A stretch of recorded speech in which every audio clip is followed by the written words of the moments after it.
Good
evening, folks. Good evening out there. Welcome to the Wednesday, September 2nd Town Council Work Session. Meeting's called to order at this time. Roll call is, I don't think Steve's going to make it. I'm not sure with Dallas, but right now we got the five of us here, as you can see. Do we need to amend the agenda to have that presentation? Yes, I think we do need to amend the agenda. Okay, is there a motion to amend the agenda so we can put this Quinn's information guide and presentation in for the reported inflow and outflow? So moved. Is there a second? Second. Okay. Mr. Alger? Aye. Mr. I? Aye. Ms. Roberson? Aye. Ms. Schick? Is it going first in presentation? Yeah, it's going to go first in presentation. Okay, aye. And the chair votes aye. Okay, now is there a motion to approve the agenda as amended? So moved. Is there a second? Second. Mr. Alger? Aye. Mr. I? Aye. Ms. Roberson? Aye. Ms. Schick? Aye. Chair votes aye. Thank you. All right. Quinn? Good evening, Council. I think everyone's pretty aware of the fact that we've had significant amount of rainfall in the last 2 weeks, and last week during the Planning Commission I had the opportunity to discuss the severity of the storms that we've had. But because of the storms and because of the water inundation, we had an incident to where on one of the manholes at Colonial Avenue in Washington, in the vicinity of that area, there was some toilet debris that came out of the manhole, and it caused quite a ruckus.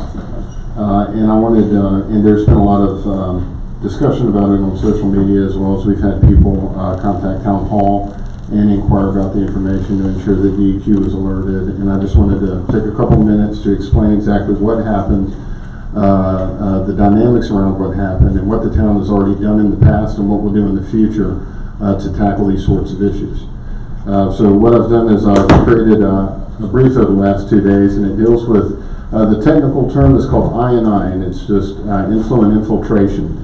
And I've got the definitions up there for everybody to read, but essentially what it is in the common English is you have either a sewer pipe or a stormwater pipe next to the other one, and then when one of those pipes is compromised, and they're both compromised in a general geographic area similar to each other, you can either have rainwater that's coming from the ground come in, or you can have sewage infiltrate your stormwater area as well. And if I get too technical, I have Rob that's going to back me up on this, and he can answer into the granularity as needed. So this is not uncommon. This happens almost in every municipality all the time. It's not a matter of if it's going to happen, it's how you mitigate the existing, what you have. Anytime you put any type of pipe or something under the ground, it doesn't take very long before the habitat or the environment take damage to it. So what a public works organization does is they try to stay on top of it as best they can, and because it's underground, usually you can't identify, you can't really be too proactive until there's something visual that shows it, like we had last Saturday. So that kind of wanted to kind of set the playground up, if you will, to kind of talk the I&I piece where it is. I've added, if we can go to the next slide.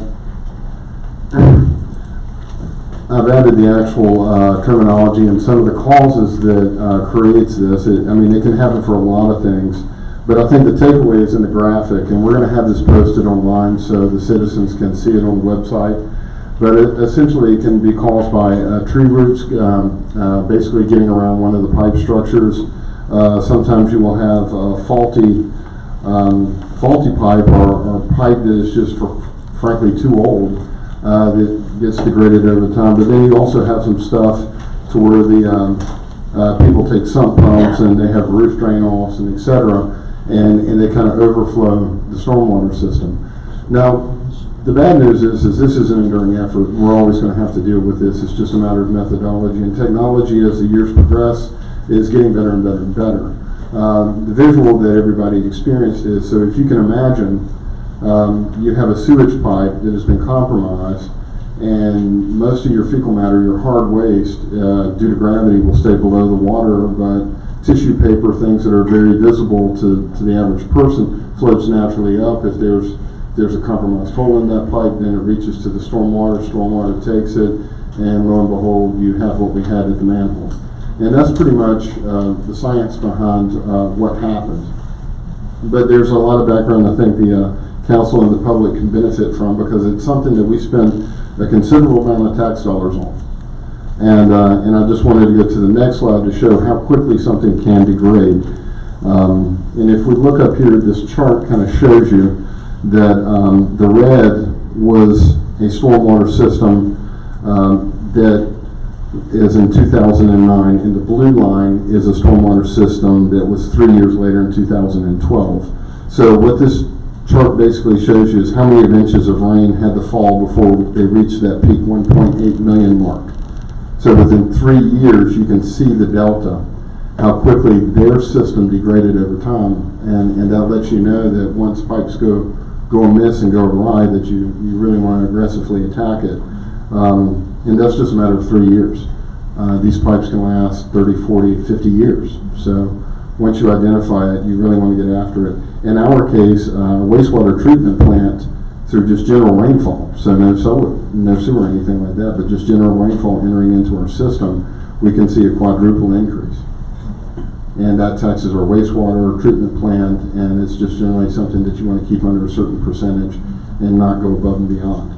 And this is just another graphic explaining just all the nuances. Infrastructure gets pretty complex pretty quick. And in this graphic that you see here just shows you all the things that can go wrong and do go wrong throughout the town. Next slide. All right, we were able to go back and do some history when this happened to understand initially what we had in the past and kind of where we were in terms of stasis. And we were able to dig up a 2004 drip area assessment. And what you see here are two maps. The first map on your left are what we saw in 2004 being our drainage areas. So Colonial Beach doesn't appreciate a holistic, everything goes into one place.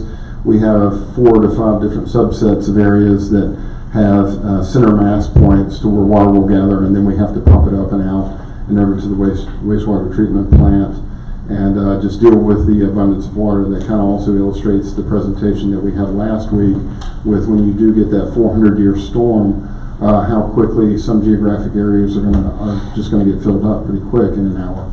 But the good thing is we were able to identify in the red on the map on the right the drainage area that caused the manhole on Colonial Avenue, and also understand the exact pipe that 17 years ago got replaced. And you can see the pipe is in green that was added in back then. So there was a considerable considerable amount of work done in that area, but you can also notice not everything got completed. I know it doesn't show it on there, but there's some cross sections, Jackson Street, up there, that area, and then over towards Town Hall, there's a stretch that never got completed in 2004 either, and that's not untypical. You replace what you can identify being broke, and if it's not broke, you don't fix it. So the good news is that there's been work done in the past in Drewberry, and we have all the historical evidence and artifacts that point to the fact that work has been done in this specific area. It also lets us know that more than likely, if we do have an issue, which we do in this area, it's more than likely not one of those roads. So that also kind of helps us drill down where we should go first. Any questions at any point, please stop and I'll elaborate. All right, the next slide kind of gives you the verbal of what's happened and what we've been doing, and I just wanted to show you the rough order of magnitude of what Public Works does regarding infrastructure every day, all year long. Going back to 2013, 2014, we were able to roughly lay about 2.3 miles of infrastructure at the cost of about $3.2 million.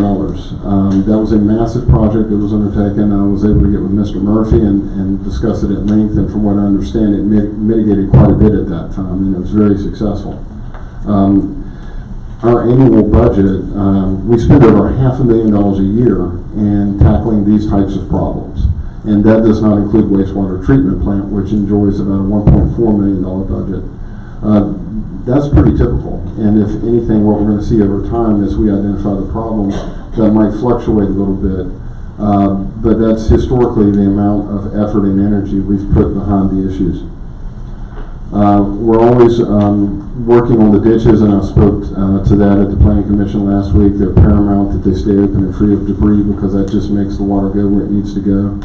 And any impediment has the ability, if you have an impediment, you have a filled up ditch, and there is a compromised pipe in the area, you've just added to that I&I problem, which then will make the manholes fill up. So they're all interrelated, even though they're separate systems. And down here, Public Works, their manpower, about 40% of Public Works spends their time on these types of infrastructure tasks. And I don't want to go through these line by line, but these are some of the normal tasks that they would produce throughout a day. What I'd also like to point out is up until 2 years ago, the sewer was running at a loss due to the price rate, or due to the fees that we were charging. So it was very hard to increase the amount of funding that we could put 4 or 5 years ago towards the sewer problem set, because there was no money. Money does fix things, and the fees did not really allow us to do more than they did back then. So what does this mean, and what's the way ahead? So being able to get with Rob and with Mike Rose and sit down and talk the issue and literally walk the terrain and check out some of these manhole covers this week.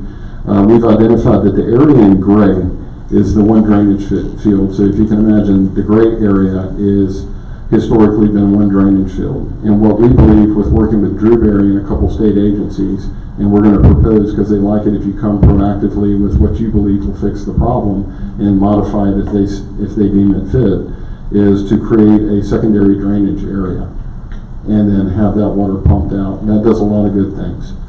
First off, from the geography alone, we're fortunate enough to see in that red dotted area that's about 50% of the geography of that drainage area, which allows us about a 50% reduction in capacity. So just imagine if we just split the total, you have 2 buckets of water, you split it up, you reduced your inflow.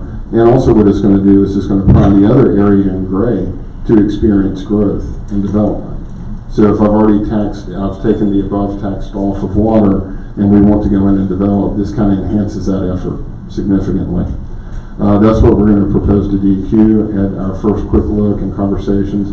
Of course, Public Works at the time of the event has reached out to them and has had multiple calls to them since then. I think they are adversely impacted by COVID. Their response time hasn't been yet, but we totally anticipate within the next week, or by the end of this week, that somebody will reach out. And we've let them know that we're doing proactive measures to mitigate the problem at hand.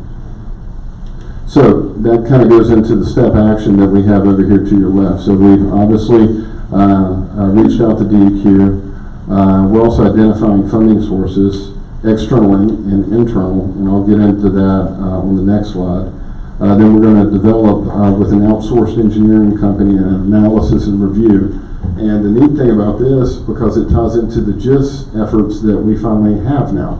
So we have the imagery and we have all the software and the data that we can then produce some kind of the rough products for the engineer to use and manipulate, and to make sure that we put pump stations where they need to go, fix certain lines, and they can confirm the priority of effort when we move forward with amending. And of course, we're going to go after grant money, and we're going to ensure that we talk to all the state agencies affiliated with this scope of project. We believe that within the next 12 months, we're going to be able to break ground on this specific issue.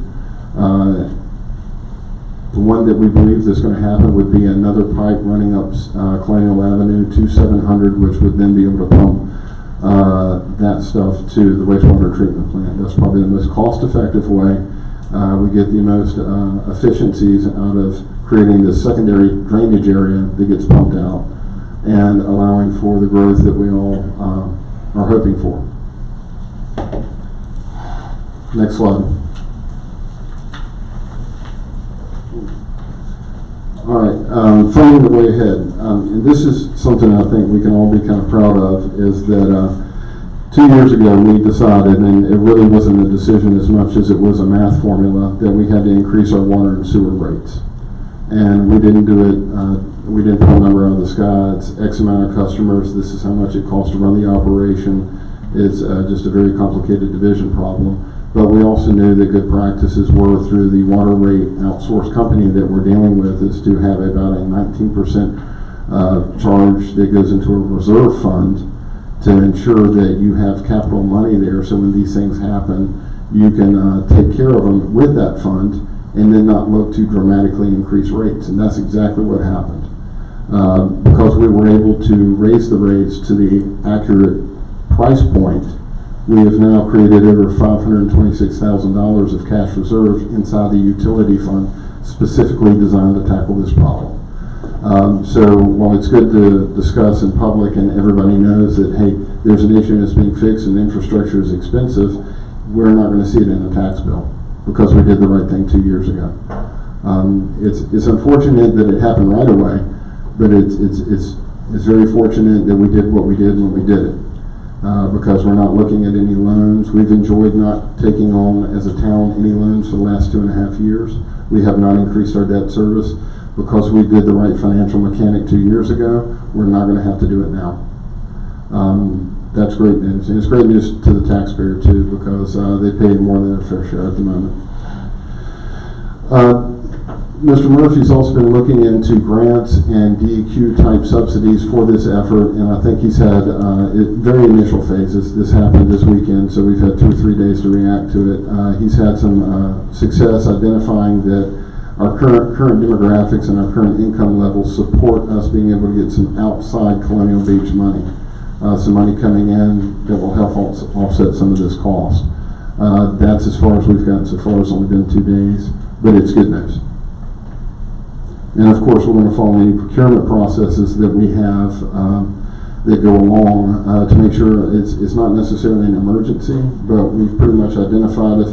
And I just want to, I thought these photos were neat, I just wanted to share them. That's what the new age sewer pipe looks like. And this is kind of important. I have a little show and tell. I'm just going to put it to the front over here, the camera, so the citizens can see.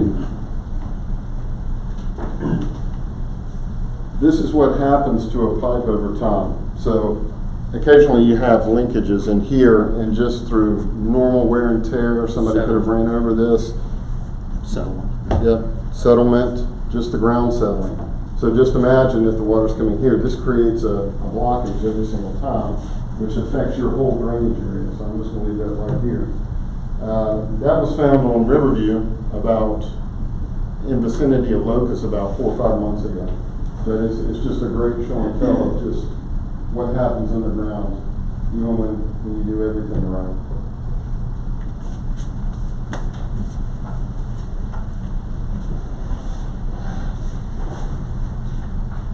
The picture below the pipe, and that's the latest and greatest technology pipe to where it has a sleeve in it. But the picture below actually shows the new technology on how you can replace pipes. It's called a pipe bursting technique. So you actually go into your old archaic pipe that's already broken, decayed anyway, and you actually ramrod the new pipe inside of it. It's very cost effective because you don't have to dig up miles and miles and miles. And sewer pipe runs deep. Mr. Murphy, what would you say, 10, 12 feet? I don't know. How deep does sewer pipe go in Colonial Beach? It ranges from 6 to 18. There you go. So just imagine the labor, the man hour, and also the inconvenience for the citizens. So if we're able to use this pipe bursting technique, another thing that is interesting is the technology that they use to identify what areas of pipe need to be busted, and they actually have, it's like a tractor camera that goes inside the pipe and it goes all the way down, and then it identifies where the leakages are, and it can tell you down to the inch how far away that leak is, which then saves time and labor and cost to go in it. So we're looking at procuring that because we have the money and we know we have the problem. And outsourcing it, we're looking at outsourcing as well, but it does get pretty expensive pretty quick. And because we have a whole town that needs to be reviewed over the next 10 years, it just kind of makes sense to look at the purchase option. But once we get the DEQ and we verify all of our engineering specifics, we'll know more. So, pending any of your questions and comments, that kind of concludes the brief. I just really wanted to share that with the public because I knew it was a hot topic. And it was a very visible topic. I have a couple questions for both of you. Rob, that's a Franco fitting on that. Do we actually use Franco fittings to put two pipes together back in the ground? Yes, sir. Yep, you use Francos a lot now when you have two pieces of ball pipe. Yeah. And they are used and they are approved. Okay. Okay. The trick is when you have sediment, where it settles like that one, as you see, didn't come apart. Right. And how it relates to I is when they come apart. Right, exactly. And you have a low area in that yard. Mm-hmm. Usually it's right on near the property line. Any significant rains, it's going straight into your Right. sanitary sewer. Okay. The next question I have is, will you perform dye testing or something like that? Yes, we do. Okay. Yeah, and that's to identify, your what's traveling to where. Right. Now, you also can perform smoke testing in your individual areas, which identifies your intrusion points, whether it be inflow or infiltration. Inflow is really where it's being injected into the system. It can be injected. It can be like a manhole cover. You get inflow when you have your storm system is beyond its capacity and it's coming out of its ditches. And they've reached capacity and comes up over top of the manhole. You can get inflow then. Get infiltration. But when you smoke test, you will get smoke coming out of those areas that are open to the atmosphere, like a manhole. You'll also get it out of any broken cleanouts. You will also see it seeping through the ground in an area where you might have a damaged pipe, which I fully anticipate that will probably be one of the things in the near future that comes. Right. Yeah. I think it's probably going to be a result from DEQ. It's probably going to require us to do that. DEQ in conjunction with engineering and I've rural seen that development. occur in other jurisdictions as well. Going back to the vendors on this, you mentioned putting out the bid. One thing I would suggest is that we lean heavy on Dewberry since they did the previous consulting for us and probably have, I know they'll have all of the articles from the previous consulting that they did on this, so we won't be reinventing the wheel as well. They even have some of the previous documentation from an engineer way back when. Way back, yeah. I know, I remember seeing it, so. Okay. Very good. Anything else, Karen? I have some questions. The RAFT initiative that we're working with, which is the Resiliency Adaptation Feasibility Tool, And I know that, that doesn't deal with as much as sewer treatment, but because the stormwater issue and the runoff issue that happens when you overflow the system, do you think we should bring that conversation into RAF? Do you think they will have some partnerships that we will be able to help with that? I mean, I noticed some of the partnerships they have are like National Fish and Wildlife Foundation, NOAA, the the EPA, things like that. I mean, they may also be a resource for finding. I think we can certainly mention it to them. The RAF folks are in the world of academia, and they have to know and touch other people in similar projects. So Yeah. if not them, then they would know who. Exactly. Yeah, they would have a good contact. I have touched base with rural development already. Great. The funding cycle is right at the end for this year, but we can certainly progress towards with an application for next year. Sure, and for anything that is equipment related that could help us, like you mentioned, with the tracing and things like that, if these are large equipment items, we need to make sure they get on the CIP. So as we prepare the CIP this fall, which is coming up, pre-budget, then those are the kinds of things to bring into that conversation. Hopefully they can get that on the agenda. Yeah. Okay. Thank you very much, Quinn and Rob, everybody. Yes, Mike? I just wanted to make a couple of quick comments. First of all, it seems like this storm that we had a few weeks ago really brought this to a head. I think we've all been painfully aware of the infrastructure and water and sewer issues here in town for a long time. We all probably have horror stories right outside of our own homes. I just want to really thank you personally, Eddie and Quinn, for answering my call and jumping on this. And I think your presentation at the Planning Commission meeting and then the follow-up discussion that you presented with us tonight is exactly the kind of information that the town wants to hear. So I applaud you, and also Public Works. And Rob, I got to tell you, some of the guys that I've met with, like on the streets recently, and a shout out to Rick Davis. I mean, that guy takes his job so seriously and is really dedicated to this. And I think you all are doing a great job. And I think in terms of the looking forward here, clearly this is a major issue for town, and I hope that as we're in the negotiation process with some of the developers and the things that we heard at the last council meeting, that we are talking to them about some of these things so that some funding and whatnot that goes into the revitalization of our downtown district is part of that negotiation and is being discussed with the developer. So again, thank you all very much, and congratulations on jumping on this. It's not something we can wave a magic wand and make disappear, but we're on a good path here, so thank you. Thanks, Mike. I'm sure they're watching right now as well. I'm going to hold off on any more questions right now until we get to some public citizen input, if that's okay, so we can get through this real quick. But real quick, I did want to mention, do you guys see the beautiful art surrounding you? Do you want to stand up and tell us what it's all about real quick? I promised her I'd give her minute fame. Afterwards, we're done with the artist guild. You can see the beautiful use the microphone. Oh, sure. Okay, yeah, beautiful art.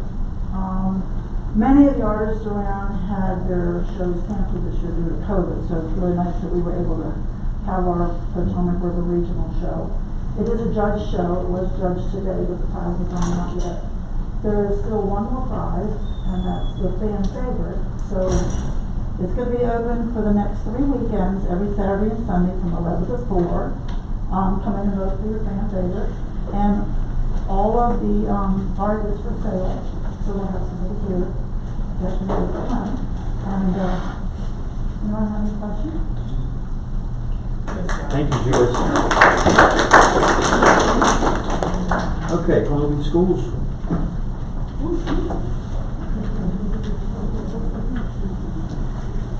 Good afternoon. I just wanted to take an opportunity to show yeah, you put it up.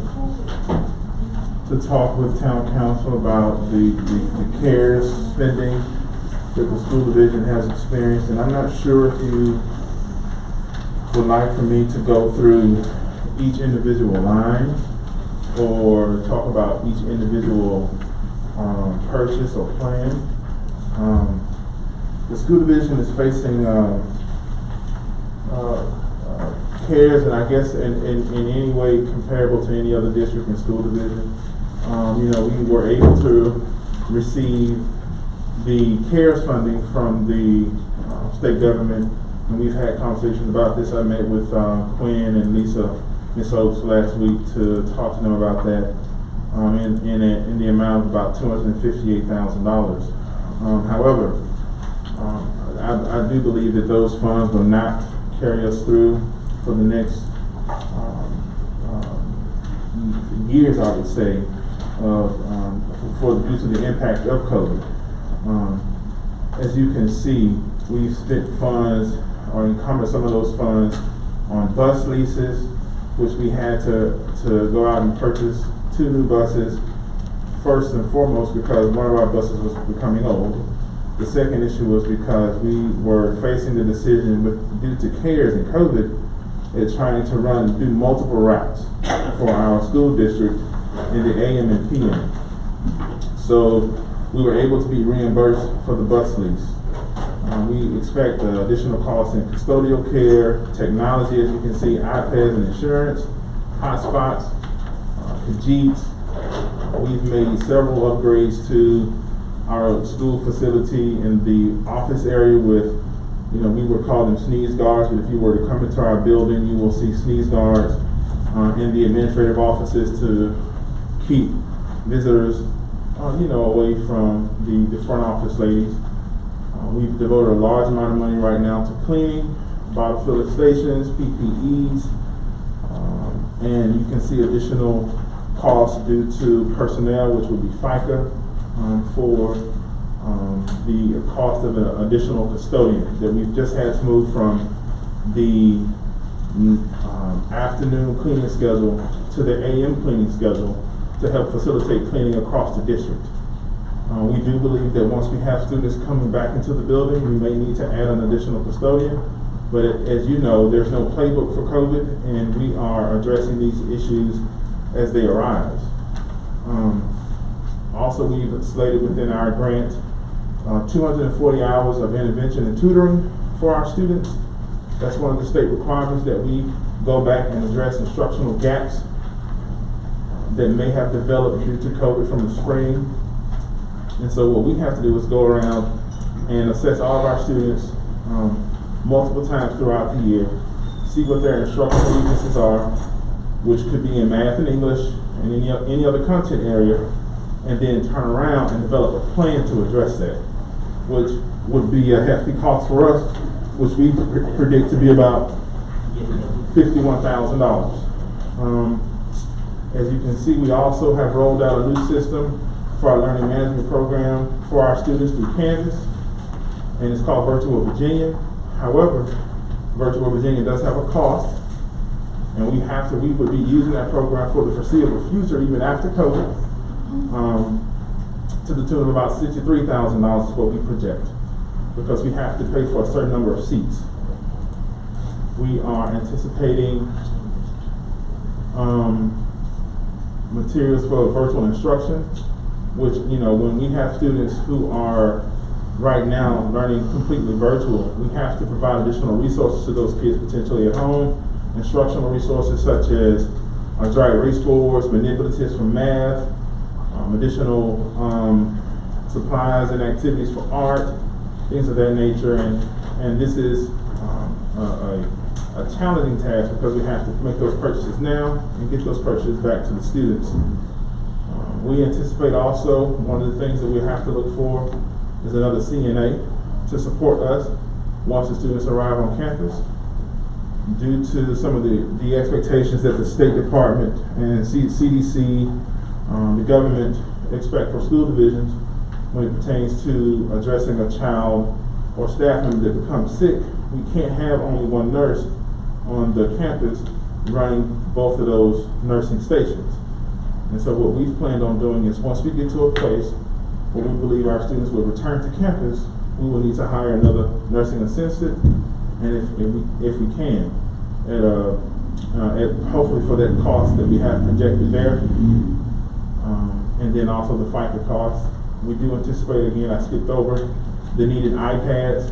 Although we've purchased 2 iPad carts, we do have about 30 to 40 iPads that are out in the community now that need to be replaced. Some of our kids, and those iPads are out of generation, meaning that they're not going to be able, in some cases, to use the apps that are being developed today because those iPads are a generation too old. It's typically easier for the older students to navigate those issues when they come. So we've assigned those iPads to some of those older students. And fortunately for us right now, it's worked, but I do foresee that becoming an issue later on in the school year. So, as you look at the document, we've encumbered already $120,000, and we haven't even had students come into the building. We budgeted for future costs within the grant about $171,000, and then available for cleaning and PPEs throughout the remainder of the year. We have about, we project maybe $11,000 within the grant, but I do believe it's going to be more than that. I had someone reach out to me today that's willing to support us and help us in trying to find PPEs. And I just communicated with that person the number of staff members that we have. I think it was Mr. Cease. I think Bill Cease sent me an email today with regards to that. And so he wanted to know how many staff members we had on campus as of today. And then he would like to know, once we get to a place where students will be on the campus, how many students will we have on the campus each and every day. And I think they're going to work out a way to help the school division purchase or find some additional PPEs that would help us save some costs. I believe he did not mention in that email any cost, but I do believe that to be the case. So as a total right now, we're looking at $303,000 for the school district, and that exceeds what we had projected for COVID through our CARES funding that the state provided us. Also, if you scroll up, there are additional costs with the cafeteria. We spend about $1,500 a month and not just on food. Food alone is far more than that. But we spend about $1,500 a month on material to support food services such as styrofoam. And recently, one of the companies that we use, they have decided to no longer carry styrofoam, and they will only carry paper products, and then they doubled the cost. So it went from $33 a case to I believe like $62, $65 a case in speaking with the food service person. So that cost more than likely will double for us per month, which, we receive reimbursements for the meals, but I'm just sharing with you that, there are so many times and situations where we have a projected cost, and due to the need, you know how vendors work, due to the need, you will see them at times, double their cost from the previous year. Just hand sanitizer is a perfect example. We have a quote from a company that helped us predict how much hand sanitizer we would need throughout the school year, and it was $32,000 with hand sanitizer. And I'm only talking about a school division of roughly 650 kids. Now, I do believe that person was a little bit generous in developing his projection, because he wants to make money. However, there will be a sizable cost with that to demonstrate that we have, looked at other means and measures for funds. We've applied for GEARS grants through the Department of Education, and those grants are listed there. We do not know the amount that we could or may receive because they're competitive, and every school division in the state has access to that. But I know the town manager wanted to know what grants we had applied for to help support us as well through COVID, and maybe minimize costs to the town council or any conversation of costs that we may have. But those are the grants that we have applied for. In some cases, they You know, I know of one that is a very small pot of money, which is the special education supports and services.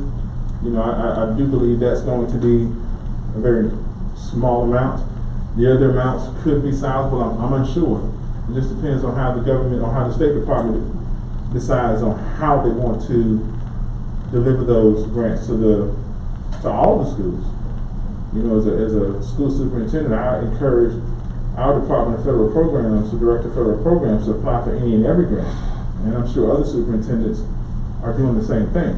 So I wanted to share with you where we were with COVID costs, share with you that I do have concerns.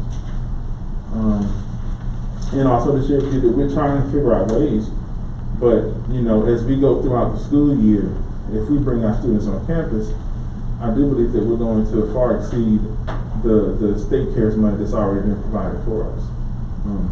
And I wanted you to know, as a council, what we have planned to spend the money on, and projected to spend the money on, so that you can see. And in some cases, we'll go above that. I do believe that. So I want to take an opportunity to field any questions from you all, in thought and comment. Anything you would like to ask?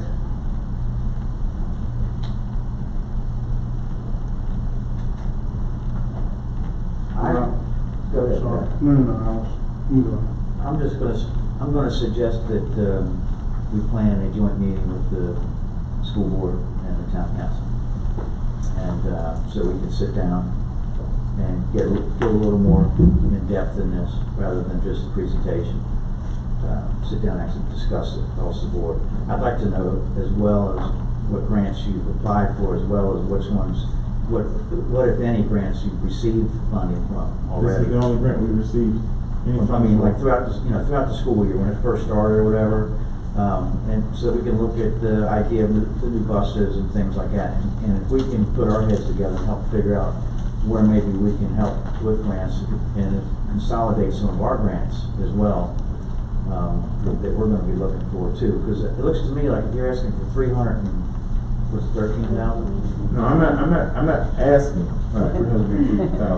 No, I'm not. Okay. No, you know, that is encumbering some of the funds that we have already had within the 256. Right. I'm demonstrating that our costs will exceed the 256,000 or 58,000 that we received from the State Department. I just am concerned that if we get the same amount that we were projected to get last time, I don't know how we can survive. But that's split the cost, you know. And then, of course, if we consider that we can continue down the road where the county is taking 19% at the very top and doing their thing, you know, that obviously ties our hands quite a bit as well. I think probably a better way to go about it would be to have a joint meeting so we can get a little more depth and better understand across the board on that as well. I think I just wanted to clarify that I think what he was saying is that your projected cost for the year is 303 related to specifically COVID needs. As of right now, that's the way we're looking at it. And the state grant was like 257, 258, Correct. something like that. So we're looking at about $50,000 of your projected costs that the grant won't cover. So it's not quite as much as I think where you were in your head. I'm happy to have a school board joint meeting. I always think those are a good idea for many reasons. But I think I wanted to get some perspective on that. It's $50,000, not $300,000. Yeah, I'm not asking. And it's not an ask, it's also just an understanding. Yes, of correct. where You you are. mentioned a bus though, right? Yeah, no, I said bus lease. So in Bus order to- lease. Yes. Okay, I'm sorry. Yes, I sir. know what we Bus spent for lease. buses before, so. Yes, sir. It was a bus lease that we were able to have the department there approved for us to pay for to obtain a bus. Yes, which was already in our budget for a bus Right. lease, but they were able to allow us to use some of our CARES funding for that. Okay. Thank you, Chris. Clear. Yeah. I had a question regarding our CARES Act money that comes to the town. We basically have to exhaust it by December. I know your CARES Act money is different. Yes, and yes, sir. Our CARES money, we can carry it for 2 years as of right now. The thing with the town's CARES fund, I do believe they have to be spent by December. Yeah. And if you will, in my mind, if there was a way for the town to help support the school, not with all, but some of the short-term things that may come up for us that we've already spent funds on for consideration. That was an idea that I talked to Quinn and Lisa about on last week. Because, you know, we have to try to figure out a way to maximize the dollar, and maximizing the dollar, if we can carry these funds for 2 years to address some of the long-standing concerns that would come up from an instructional piece and from a technology piece, there may be an opportunity where the town could ask for a reimbursement on behalf of the school with the county. I'm unsure. Yeah. I was concerned because I knew that there was Yeah. a different time frame on It that. is a different and- time frame, correct. And also, to the mayor's point, we're having stuff shaved off at the top. And True. we want to understand that they're shaved on the bottom, and we keep hearing from the county, and I know Mr. Trivets in the background, I don't think the CARES 2 Act money's been released yet. Yeah. Lisa would have told me. We haven't gotten, it should come out any day, Right. but I think we all know it's a whirlwind environment right now with politics. True. But I would like to think that the state would also consider the school system that they're mandatorily keeping open would fund them in the same manner that they did the first cycle, as we're anticipating.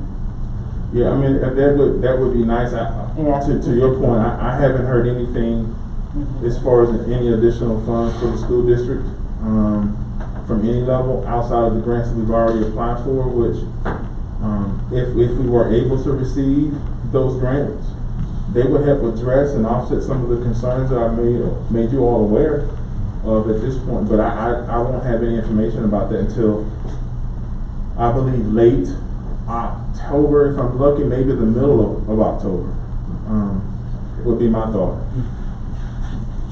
That's when you'll know back about all 7 Pretty much, days? yes, I think Okay. so.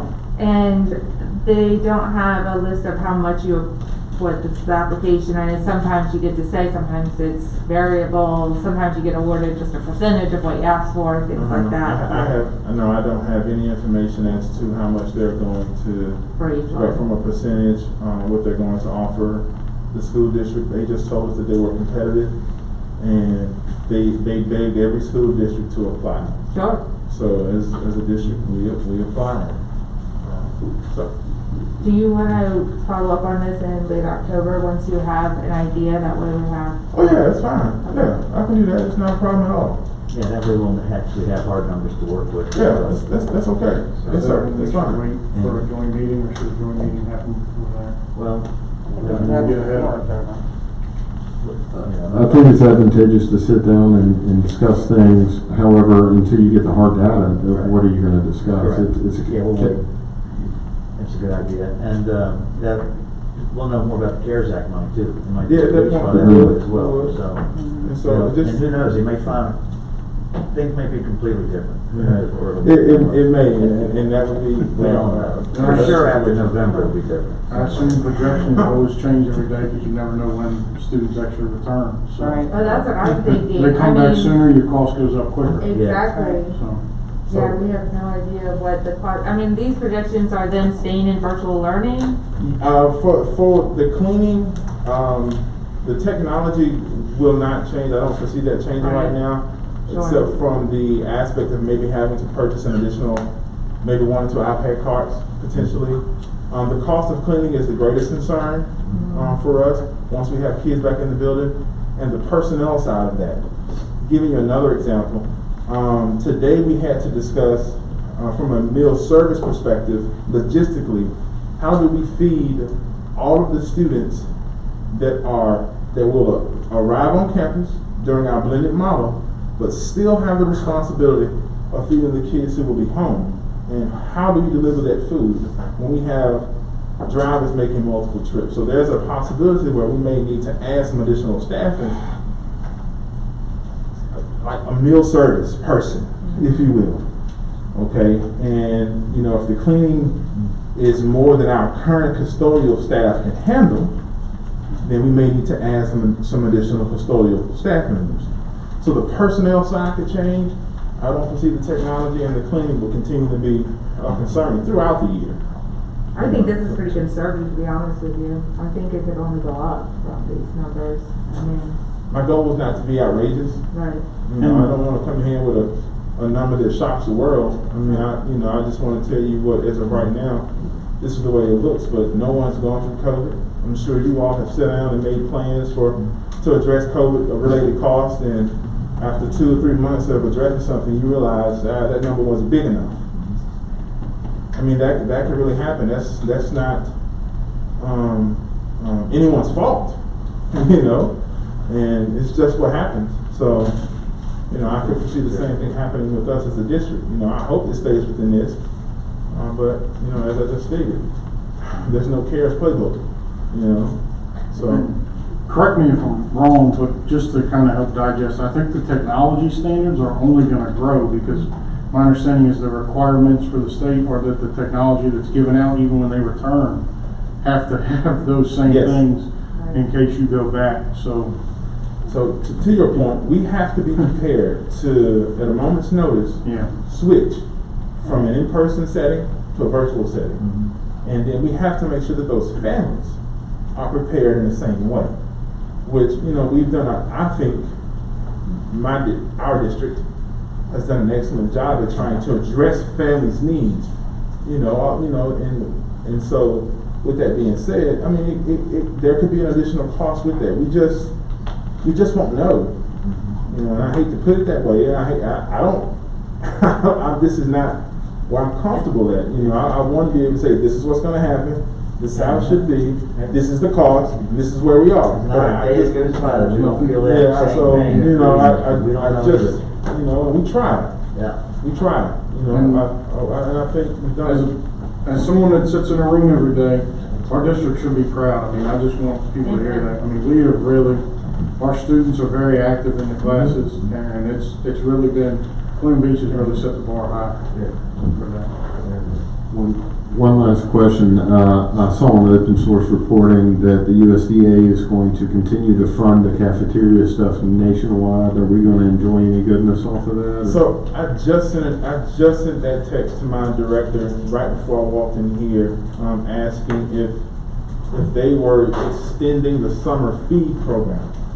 Because if they extend the summer feed program, we can feed anybody. But if we are in the school program, the school nutrition program, we can only feed our students. And I think there's a slightly higher reimbursement rate in the summer feeding program than in the school nutrition program. So, of course, I would rather be in the summer feeding program due to the reimbursement rate, but that just depends on how that's released to us. And hopefully she has a webinar on Thursday, tomorrow, and hopefully she'll receive some good information about that. To the layman, seeing the USDA on the open source reporting, that's the summer program. that you Yes, said. Okay, yes, I yes. wanted to make sure I didn't do that. Yes, Okay, thank you. yes. That reminded me, and before I forget, I just wanted to say that the county, just because of the feeding program and the feeding the whole community, social services is going to be at the Quincy Beach Community Center Thursday, September 3rd, tomorrow, from 10 a.m. to 2 p.m. to receive intake, outtake forms and applications for assistance. So, And also there on the community members 10th, also here? on the 10th, Huh? also on the 10th. Oh, also on the 10th. Yes, and on the 10th. The 3rd and the 10th.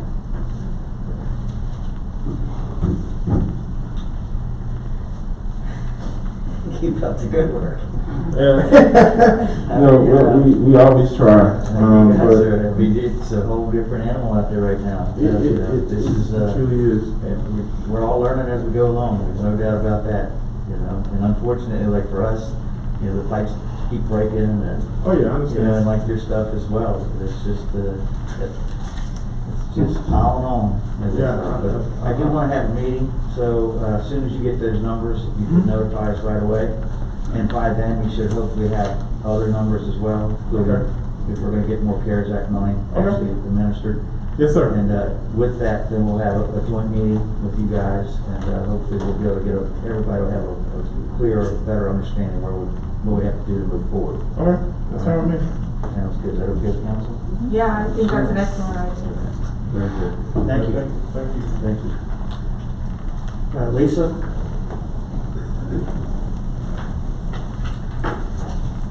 Okay, I'm going to present to you, this is a preliminary report on our financial standing year end 6/30/20. As you can see, we go to the third page of the general fund. You can see that we did have a loss. We exceeded our expenditures over the revenue we received. Of $269,693. And a lot of this is due to the COVID, the pandemic. Some of the things that we did were to suspend penalty interest. So we collected no revenue there. We had some, we were selling at yard sales. All the special events were canceled. We weren't writing parking tickets. We extended delays for business license fees and vehicle licensing. So all of this led to us having a loss. A little bit on the good news though, we are anticipating revenue accruals, as you can see, of $167,870, which would take us to only a loss of about $100,000. And I'd like to say that due to council's work and town management's work, in the last 2 years, we were really in a strong financial position when COVID hit. And had we been going the same way we had been going for years, we would be seeing a much bigger loss. So, we've done a good job, I can tell you that. Some things that I'm looking at too, I did send out to the auditors, we got some money for the pedestrian plaza, which was completed in fiscal 20. So that revenue may be accrued back, which would actually give us a small gain for the year. If you look at the water and sewer, they are the last 2 pages, sewer and water. Again, this is one of the things that we were talking about where we have been able to find funding for this new project we're going to have to do for the I&I. We had a gain in funds for the sewer operation of $685,540. And that was all over budget, and a gain of $492.34 for water. So we have done what we needed to do with the water and sewer, as we had mentioned before, getting those rates straight so we are not losing money every year, and we're able to put some money in reserve for these needed repairs. Are there any questions regarding? No, I'd just like to add on about the water and the sewer. We're required to carry a 20% overage, or around 20%. The water, yes, on the water. And on the water side, yeah. Yes. And that was part of the loan agreement. Yes, part of our loan agreement, correct. Just so the public. With that meter, with the new meter project for the water, Correct. yes. Correct, just so the public knows that. Thank you. Awesome. I mean, I don't know what to say. On this past weekend, my neighbor had the chairman of the board of Fairfax County Board of Supervisors at his house, and I got to talk to him a little bit, and he said that COVID had done a lot to them. Of course, Fairfax I believe they got the largest amount of money. Mm-hmm. They got a whole separate thing than the rest of the state did. We used to call it the great state of Fairfax. I think Joe still lives up there. But anyway, so to have a $100,000 loss is pretty daggone amazing, And I know we were 480 over going into the year, so right. We didn't anticipate this, but I imagine parking has done well.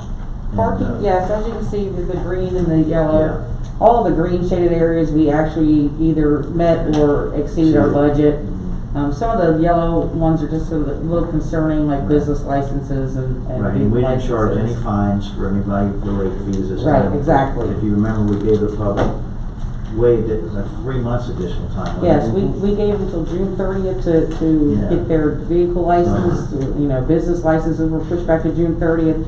No penalty interest was charged in March, April, May, and June. So you had 4 months of no penalty interest on any late payments. So, and the police didn't write any tickets in those days. However, They've got their new radar guns now. Yes. So, tickets are coming. Mr. Mayor, if I can piggyback just to make a point, that $100,000 on the $8 million budget is roughly Yeah. 1%. Yeah. So if you think about all the things that we did for the citizens to support them during the pandemic, Yeah. and being 1% off a projected budget, I think that Yeah. speaks volumes. Me too. I just want to be cautious and make sure that we don't get, too happy with ourselves because we don't know what's coming next. So, Well, you do know that the fiscal 21 budget, we really did very conservatively. We've talked about this before. When we passed that fiscal 21 budget, we had to cut like almost $600 some thousand just off of, based on what we thought revenue was going to be. We're hoping it'll be okay, it'll be better, but so we were very conservative in fiscal 21, so I don't think we're going to see a huge loss there either. Right, because we actually had, in reality, a $1.5 million Yes. improvement.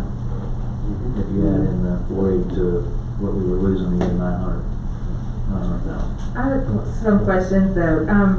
I wish we would get this ahead of the meeting time.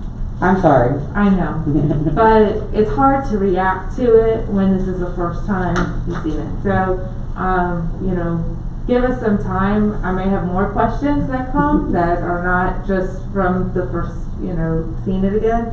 But on the last line of revenues, there's 836,550, and then that's 0 in actual.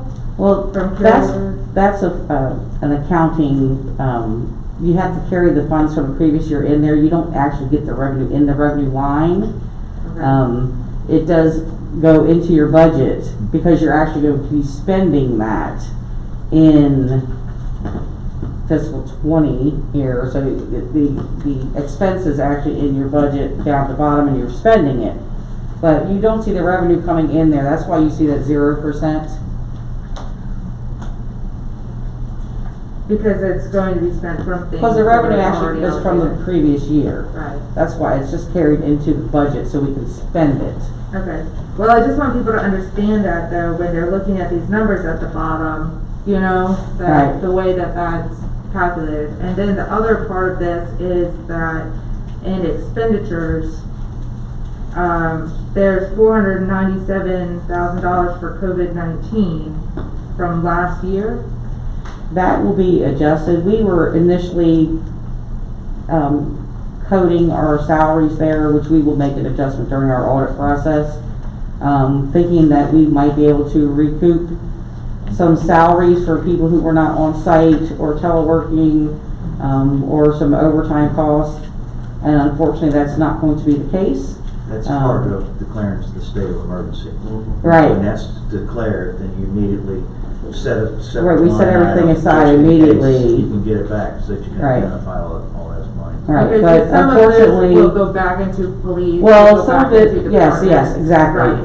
That, a lot of that 497, you'll see it reduced once we do our audit. It's going to go back into the separate departments based on what salaries were for what department. That makes sense.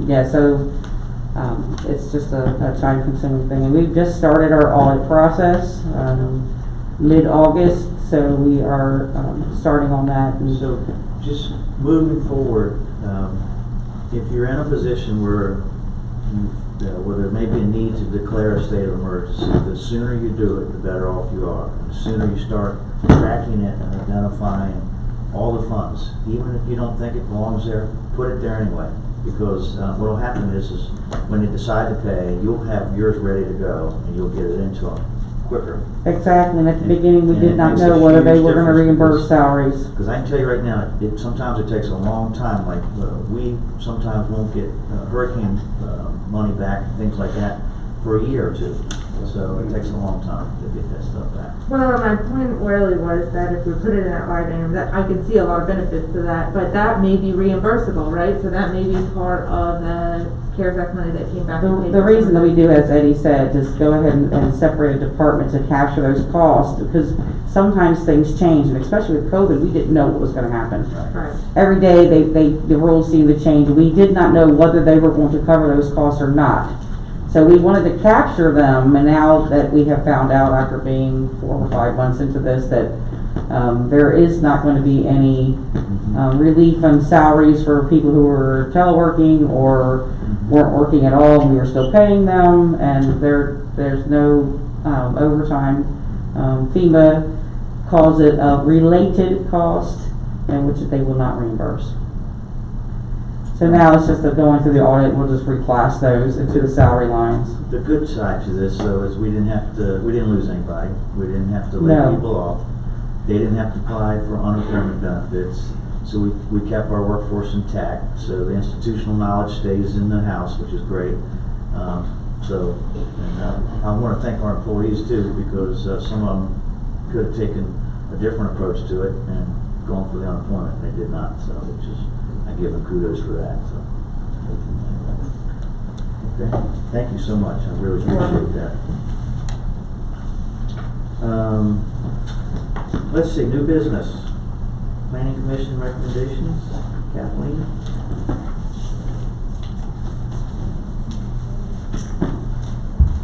Town Council had requested that the Planning Commission address a couple of concerns. The first being curb, gutter, and sidewalk in the development regulations of the zoning code. The Planning Commission discussed and recommended, first point, they wanted to look at curb and gutter separate from sidewalks if we address this through our zoning ordinance. And curb and gutters would be incorporated into the town-wide stormwater management plan in accordance with technical and engineering direction of the plan. Upon implementation of the stormwater management plan, development standards for R1 and R2 could be updated to reflect the guidance of such plan. This will help prevent future unwanted consequences of ad hoc implementation of curb and gutters and stormwater. Similar sidewalks could be addressed with a sidewalk master plan, basically. Have a committee review, prioritize pedestrian walkways, walkability of specific areas in town, focus on current development potential, concentration within infill areas.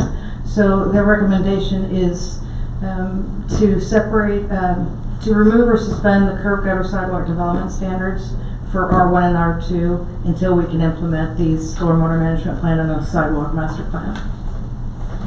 The other issue, RV park and playground at Eleanor Park. Again, they discussed, they wanted to look at the two separately.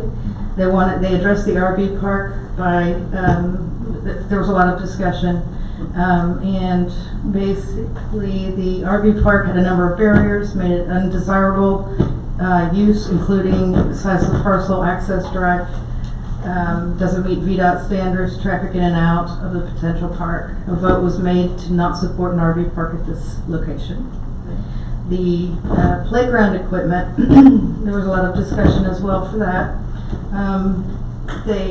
The advantages and disadvantages of the playground equipment at Eleanor Park. The comp plan calls for the park on the north side, but the other commissioners felt that it would be minimal expense for the playground equipment at Eleanor Park. Relocating, issues concerning playground included need for a park on the north side of town per the comprehensive plan, need to review a site plan that will show parking, landscaping, circulation, signage, and there was concern for who's going to maintain the parks because our staff is stretched pretty thin already. If both RV and playground equipment are proposed, they want to look at a site plan showing the two of those together. And we have two commissioners here in the audience. If you have any questions for them, Mr. Howell and Mr. Capri. Thank you very much. Thank you very much. Kathleen, any questions for Director of Planning? As far as curb, gutter, and sidewalk go, there is a bond required for curb, gutter, and sidewalk to build new homes. However, I know a lot of builders that are not paying this bond or it's not being required. So for those that have paid the bond, what is happening, and if we suspend this, then what is happening, and how do we deal with that? I was able to talk with Ms. Easley over the last couple of days about that. One of the main ones was First Street. This actually came up 2 or 3 weeks ago because First Street, we have a First Street grant that would bring an actual sidewalk next to the residential, which would take away the bond requirement for a builder to have to contribute to that sidewalk. I think the Planning Commission's recommendation, after being able to discuss it with Ms. Easley, is that if council so desires to suspend the current thing, then all the bonds would go back. I remember from previous legal advice, or the legal counsel that we've received in the past, we cannot hold bond monies from one geographic area to support a separate geographic area. So if we suspend that, while we try to have the Planning Commission take a holistic approach and really identify the hot spots where curb and gutter and or sidewalks would go, I would think the natural course of action would be to release the bond money and release the responsibility to the builder. And now the hesitant in that is how long is it going to take for a holistic plan to be developed? And that's up to the Planning Commission and council direction. Well, I think that things like a sidewalk master plan need to go in the comp plan also. And that curb and gutter, to suspend the requirements for curb and gutter when we have as many stormwater issues as we've had recently seems a little crazy to me. So I think there needs to be evaluated like it is being done and required. I don't see suspending that as a good idea. I understand it need to go into the master plan, but we have a lot of building happening right now. We're gonna just have for a year everybody build without curb and gutter because of that? I mean, that doesn't make any sense. A solution might be if Planning Commission is able to, for the comprehensive plan, identify the streets that they deem should have curb and gutter. That should not take a year, I would think. And then that way, if a builder builds on those streets, they're well aware when they submit their plans that they fall under the curb and gutter rule. I think the intent behind the Planning Commission, and maybe one of the Planning Commission members can come up and clarify in greater granularity that not every place in town was going to receive curb and gutter, that they wanted to focus on specific areas that Right. I understand that, but right now there's been a new form in place at Public Works where they evaluate whether there is indeed curb and gutter on either side of the parcel, and that has been amazing. That has really helped. Everybody likes it.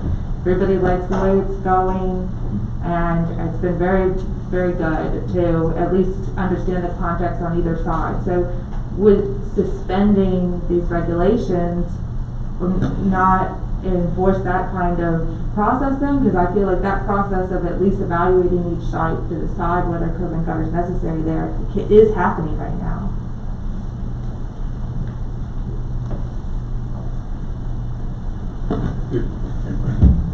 I think one of the things that comes into this too is also your development. A lot of times, and what we're finding in these reviews is in areas where your significant infrastructure, you're down to 1 lot, 2 lots left on an entire block, for instance. You know, right now we're having to look at those, and really it doesn't make sense because you don't have curb and gutter anywhere near it. So you go out and you look at these and decide, and I've had no real complaint, but you're deciding at that time that no. But you end up with 5 lots. What 5 lots, and there's say 7 lots. 2 of them are built on, and 5 of them are not. Those 2 do not have curb and gutter. You know, there is no curb and gutter. So to me, it's looking like that we need to determine what development is. What is development? We want to certainly make sure the curb and gutter is in your development. Now, is that a block? Is development a block? Is it 1 house? Right. Is it 2 houses? That's a good point. Is it 5? Right. You know, so really, which I think should be looked at when you're developing blocks, infill. Yeah. And I just wanna continue to review site by site. I don't think that we can just say we're suspending everything, and then somebody does come in to build somewhere like on Washington Avenue, where obviously sidewalk, curb, and gutter are necessary, and they get away with not doing anything. So, you know, and Nathan, I want you to speak to, you know, about, what you all discussed and how you feel about that. A lot of it has to go back to the conversation that Quinn presented at the last planning commission. Is that the purpose of the curb and gutter is to actually divert the rainfall from the surface of the right of way exclusively.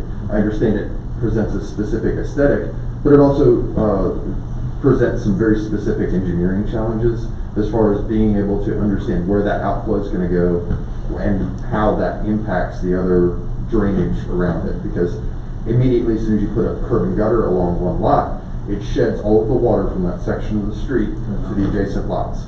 And so until we have a better understanding about how we're going to move forward with the stormwater management plan, right now the way that that system is, as ad hoc as it may be, it's still designed for that ditch drainage. So once you start concentrating using curb and gutter, it overwhelms that ditch and drainage every time that you have a rainfall. And the more severe the rainfall, the more heavier that overwhelm is. So by just kind of taking a step back is all we're advocating for, and we're specifically looking at the infill development for the suspension of that. Not necessarily all of R1, R2, but for those onesie twosies that we've got peppered in all over town, and then being able to so take that step back from the direction that council has provided with us, because there's an administrative burden with that, obviously. So we're routing it through the planning commission office and then over to public works and then back to planning commission. And so we're trying to also consider holistically the amount of resources that are being consumed for this and what is the benefit in the long run for that. So if we just temper the concept of requiring this development in the short term holistically with where we're going to get our biggest return on effort, and then also the technical requirements of being able to manage the stormwater, we'd like to specifically focus on that ad hoc infill development. Anything more than a lot or two lots next to each other absolutely needs to have a review. And then once we are able to come in the next 12 to 18 months with a comprehensive stormwater management plan, identify those corridors like you mentioned, Washington, and some of the other places around town that perhaps where we're putting new transfer stations in for management of the wastewater as well as the stormwater, that we can outline this in a way that's going to be purposeful and effective. And so we're just recommending that we move forward in that kind of fashion. I'm good with the suspension on it, but as long as there is review for case by case in which that's necessary, and that language is in there. And the way you explained it there, I just want to make sure when that writing, when the ink hits the paper, to make sure it says that. Yeah, we're not trying to Right. get rid of things altogether, but we just need to make sure that, from a planning standpoint, but also for efficacy and resource use in the town, because this is how we can impact it. Something that has been brought up to my attention with these bonds, like you say, that are required, it's a $2,000 bond, I think, for it, that since they can't be used, some builders say, well, I would pay the bond, but then it doesn't make sense to put it here, can't you fix the sidewalk over there? And you say, well, bonds can't be used that way, right? They only can be used for that property. So then that's where the concept of a development impact fee comes in. Correct. And in lieu of the bond for the sidewalk and storm and gutter, that you have a development impact fee that goes into a fund that then can say, okay, well, this development over here can help the sidewalk problems we have over there. So that is the next step on the evolution of Okay, how I we just are wanted to hear that holistically next step. implementing this. Yes. So All we were asked for is a recommendation on immediately what do we need to do to address this issue with, the number of applications that we have for development on the desk right now. How do we deal with these in the immediate term? So that's our, right now 3 to 6 month recommendation. 6 to 12 month recommendation is looking at transitioning that and making a recommendation for those development funds so that they can be implemented in a way that's going to be cohesive for the best implementation across the entire town. Right. Has there been discussion of it becoming a utility? The utility, Yes, sir. not specifically, we Yes. just kind of Many localities, have a stormwater utility.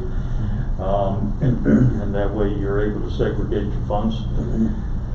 We haven't come to the point where we've been informed that there's a need for that, but it's certainly something that we can look into, including in the long-term comprehensive plan, so that as we move forward and grow and progress, that we can have that segregation in the public works kind of operational direction, so we can separate stormwater and then sanitary and sewer and other public works activities, if Well, that's right. advantageous. Usually Right now- identifies the funds.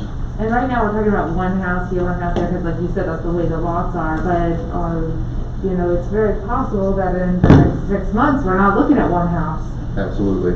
And so the things like the development impact fee to start creating funds for, that are going into a stormwater fund, are now.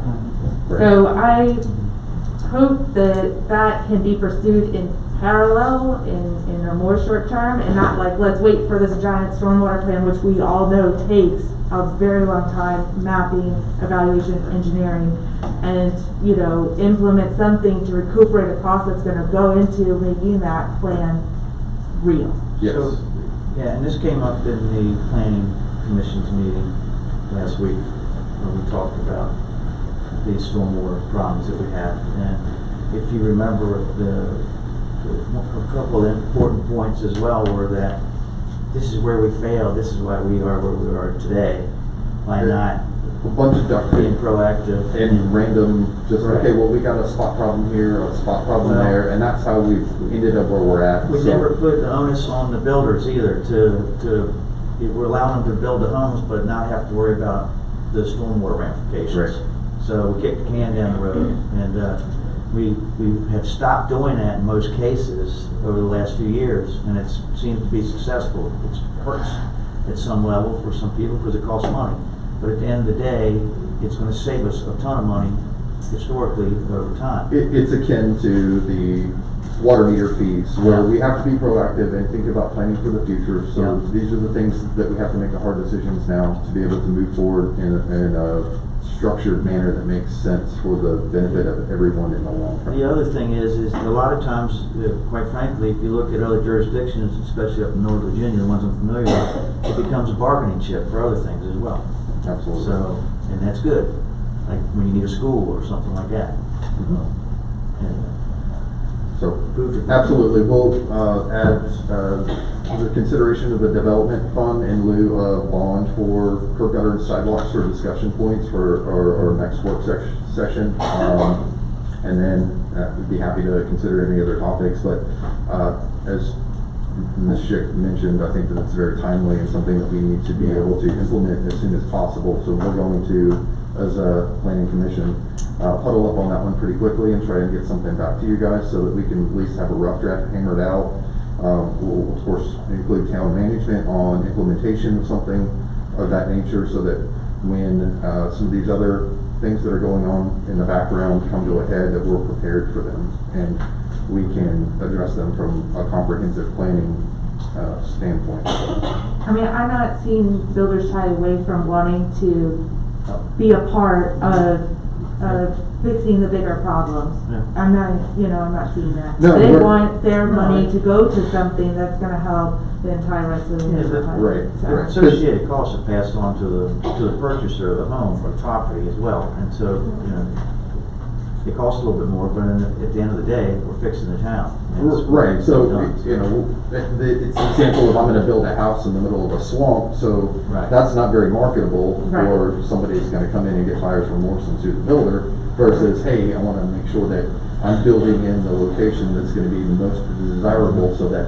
I can build this lot, that lot, and then maybe have a development down the street. Yeah. Yeah. Yeah. Okay, thank you very much. Any questions? All right, thank you. Thank you very much. Status items, Eleanor playground? Before we get into this, do you wanna talk about it first, or I'll talk about it? So, the planning commission's review of no RV park, was pretty happy about. I think that seemed to, but unfortunately, there wasn't enough discussion at the actual regular meeting. There was discussion at the work session, and I think there were some citizens that were, including me, that didn't know that it had happened at the work session instead of at the regular meeting. Vicki and I met with citizens that live down at Castlewood and about their concerns. And some of their issues I want to bring up with you, Rob, after the meeting as well. But I think in the end that the best thing to do on this is that it involves a site plan, but also that the parking that happened at Castlewood should have involved a site plan. And that we need to be following, when we talk about the stormwater issues, implementation of BMP in everything that we do. Not just in one, in everything that we do here. We have to set the example as a town. So, I am hoping to direct this, to put the project on hold, direct it to the planning commission. I know, Nathan, that you're still here. Okay, good. To include in the 2020 comp plan a parking plan, a park plan, and a true vision for how Eleanor is going to get developed there and what's going to happen there. And to rediscuss this after the comp plan is published next year in our priorities meeting. Once that, and just let's get it in there, and let's get these, we need parks on the north end of town. Let's get a map that shows some areas designated, which we have a concept of. We know, where we're going to need stormwater retention ponds. I mean, there are places that we have identified. So they need to go on a map and go in a comp plan. So That'll be a great use of that unusable land that we're going to utilize for stormwater basins, is park areas around there as well. You're referring to the north. yeah, the north side. North end of town, on the north side of town, yeah. To add on to what Ms. Schick said, I definitely think with the Eleanor Park property, I think one thing that's holding us back is determining what exactly its use is and what we want from it. I mean, there's been debates back and forth. Is it a park? Is it a playground? Are we trying to find something that's revenue based? And I mean, the elephant in the room is do we need to sell it? What can it possibly do if we sell that to benefit the other parks around, the other recreation around town? And I truly think that needs to be talked about with council, so the planning commission has some direction when they're building their massive park plan, what we think we need to do with that. And we don't know. It's been a mystery for 15 years, and it's been kicked down the road, but we've got to figure it out. I mean, like I said, there's benefits to every way. In 2 months, since this has come back on the agenda and it's really been a big topic, I've heard many different opinions. I've heard views. I've talked to more people, citizens, in the last 2 months about this than ever. And they're all valid points. We've heard it in citizen input. We've heard everything. So we have to really, I believe, as a council, determine what's the route for that place. Pushing it to the planning commission is great if we want it to be part of the park system. But is that what we want? Personally, I think that piece of land needs to be some way revenue based. I do. And the RV park, obviously, maybe not the best idea. It's not, but you have to throw ideas out there in order to either knock them down or say, hey, this might be working. Sale, I don't know. Is it time that we relook at the sale of this piece of property? I mean, it's possibly $1 million that we could have for the rest of the recreational facilities around town. So what we could do, I think that really needs to be considered by by council. I think that needs to come from the people though, and not from us. And that is why it gets in the comp plan, and not coming from what council said they want the planning commission to do, but what the people said they want in the comp plan. And I think we've heard citizens from that, and in the comp plan, yeah, it needs to be in it, but we need a determined use for it. I mean, we have to figure out what route we're going. And the biggest thing is I think someone said, in citizen input a couple meetings ago, is put it on the ballot. Well, if that was possible, I think that would be a great thing to do. Put it on the ballot, because that's what would solve it. That would be your true citizen input. But legally, I'm not certain that that's possible. So we, as our 7 that are tasked up here, have to try to figure it out. I know, and I knew that before I said it. But fortunately, that is the view, that is how you would get the true thing. Legally, we can't do it. So we have been tasked with the representatives to figure it out, and they all have to be talked about. Just so you in the back know, the public knows that our legal counsel is shaking her head, no, it can't be done. We were told that 5 years ago. That's okay. We were told that 5 years ago when we were hoping to do a referendum and have the citizens vote on it. We were told it can't be done. I will say one thing. One of the issues I think is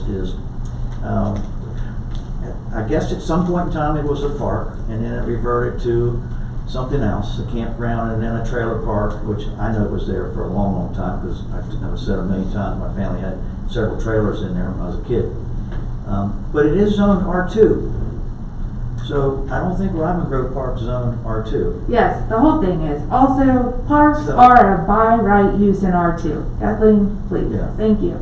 So the whole thing is in a floodplain, a AO floodplain, which is a very specific type of floodplain. It requires building about 6 foot 8 inches in there at that particular elevation on that particular site. So that's important to understand. When we're talking about stormwater and the need for retention ponds, and we're talking about investing millions of dollars into solving these problems, and we have a place that is a natural floodplain, I think we got to look at the possibilities for that too before we, get rid of it and then build 10 houses on it, and then they're flooding because they're in a floodplain, and we've directed stormwater. I mean, all of these things need to get worked out though and talked about. They've been talked about 100 times. I know that this isn't the venue for an argument, and I'm not going to argue with you about it, but if that's the case, then I feel sorry for all the people that live just south and north and next to it, because you're going to be underwater if that's the case all the time.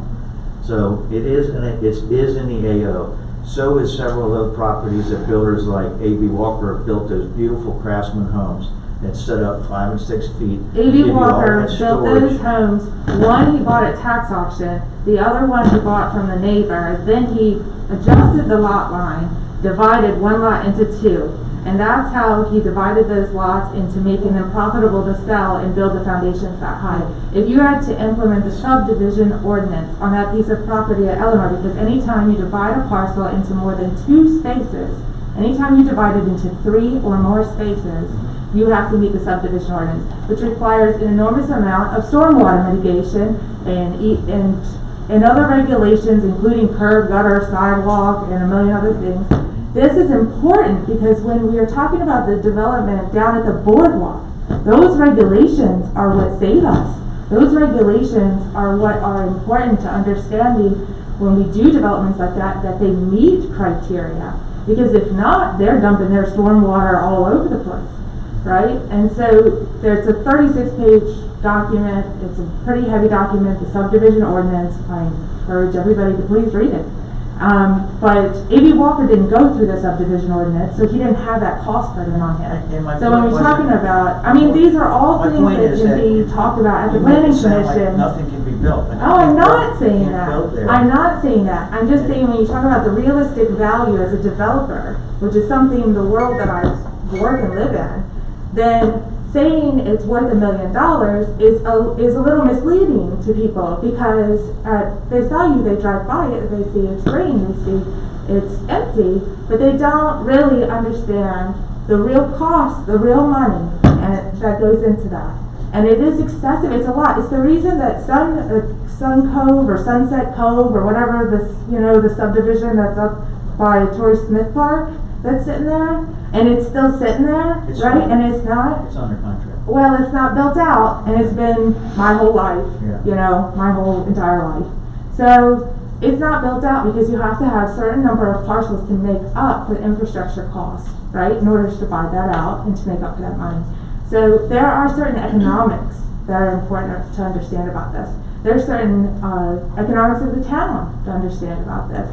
And I think a lot of that has been presented over the years in bits and pieces, and we've gone through multiple public hearings. And honestly, for me, I don't have a dog in the fight for one way or the other. I just want the best thing for the town. I just want whatever it is, however the best use is based on the needs that we have, comprehensively. And that's why having a park plan, having a parking plan, having a sidewalk plan that understands the needs for all of these areas and how they relate to one another, and that being in the comp plan, so that it gives us teeth, it gives us a way forward for the next 10 years, you know, for the next 30 years maybe. And That is important, and that comes from the planning commission. That doesn't come from council telling the town what to do with that. That comes from the people getting it in the plan and the input they have.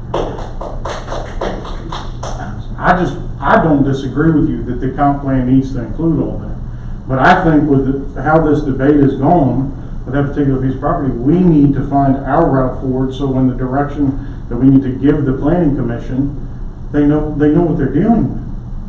We have to determine as a council, what are we going, when something's going to come back, then we're going to come to a decision, we're going to have the debate again, and it's going to start all back over. The reason that doesn't come from council is because council changes. I mean, we have election coming up, right? I mean, we have several members that are going to change in December. And that's the reason why you can't have, talking about holistic planning and how you want things to look and where you want to go, doesn't come from just the 7 people all the time. That it has to come from that plan. And then out of that plan, these 7 people are entrusted to follow through with it. Yeah, but I think the bigger point for me is that the council doesn't own the property. The whole town of Columbia Beach, every citizen in this town owns that That's what I'm property. saying. So we need to weigh what the citizens want to do. I mean, that's what it is, Yeah. and we have to continue to do that. And we've heard, I think in the last 4 meetings, we've heard 40 people step up and say something about it, on top of course, social media and whatever. We're hearing it. We're seeing it written. We're seeing it talked. These options have to be weighed. I'm not sitting there saying there's a permanent plan, but I don't think we stop. Like to me, there's 3 options. Turn it into a playground park area.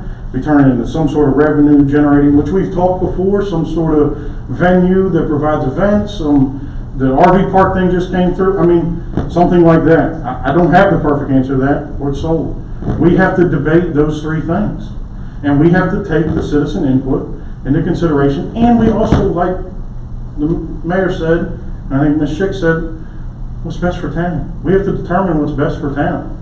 And I think we need to do that in order to provide the correct guidance so it can be moved forward.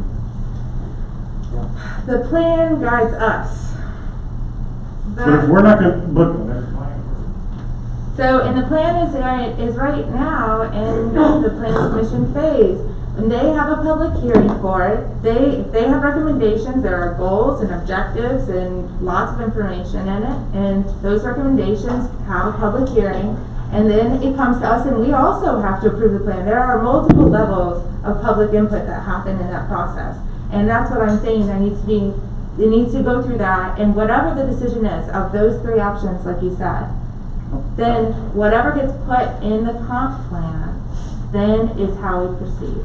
And that solves this from coming up and going around and round and round and round again. But I don't think it's fair to make it sound like it can't be built on.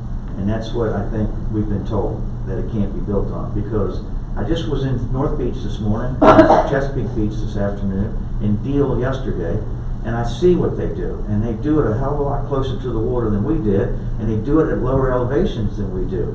And it's just, especially considering Eleanor Park is up on the road, you have to come up over the waters, come up over the roadway. Having trailers there for 40 years, 33 trailers, they never lost one to a flood. I mean, I know that the new AO floodplains from FEMA are relatively new as well, because my property's under one now as well, at the lighthouse. That wasn't like that until about 3 years ago. So that's new. So I don't know that the sea is rising. I will admit that. I can honestly say that. I've seen it because I had to raise my piers up a little bit. But my point I'm trying to make is, if it's $1 million piece of property, the $1 million belongs to the town citizens here, and it's not our $1 million. We have to look at every avenue and exhaust every avenue before we determine exactly what can be done.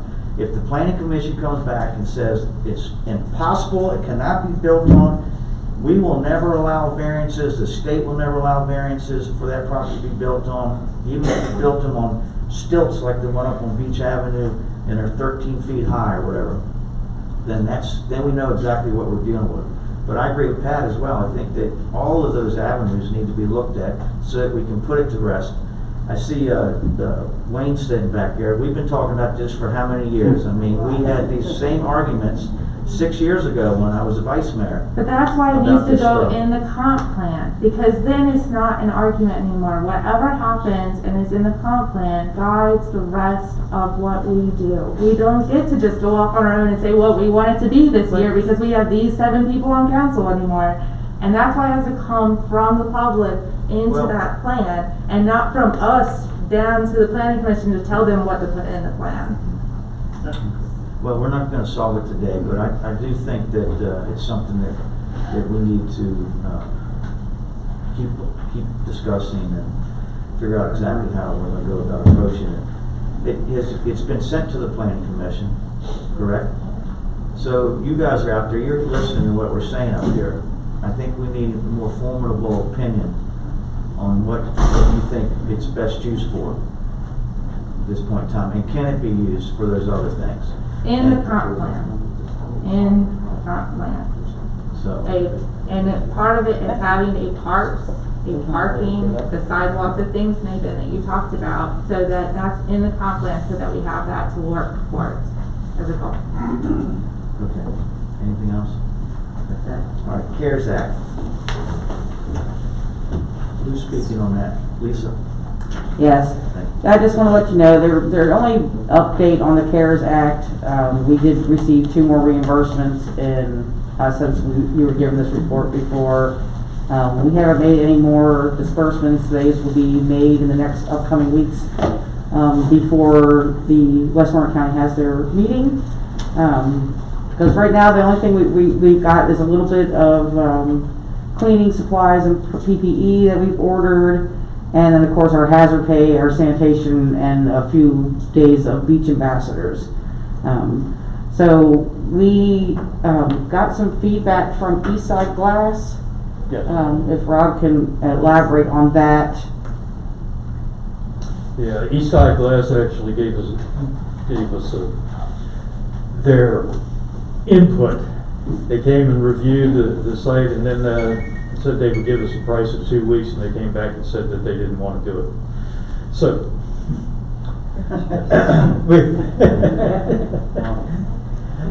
so that we're pursuing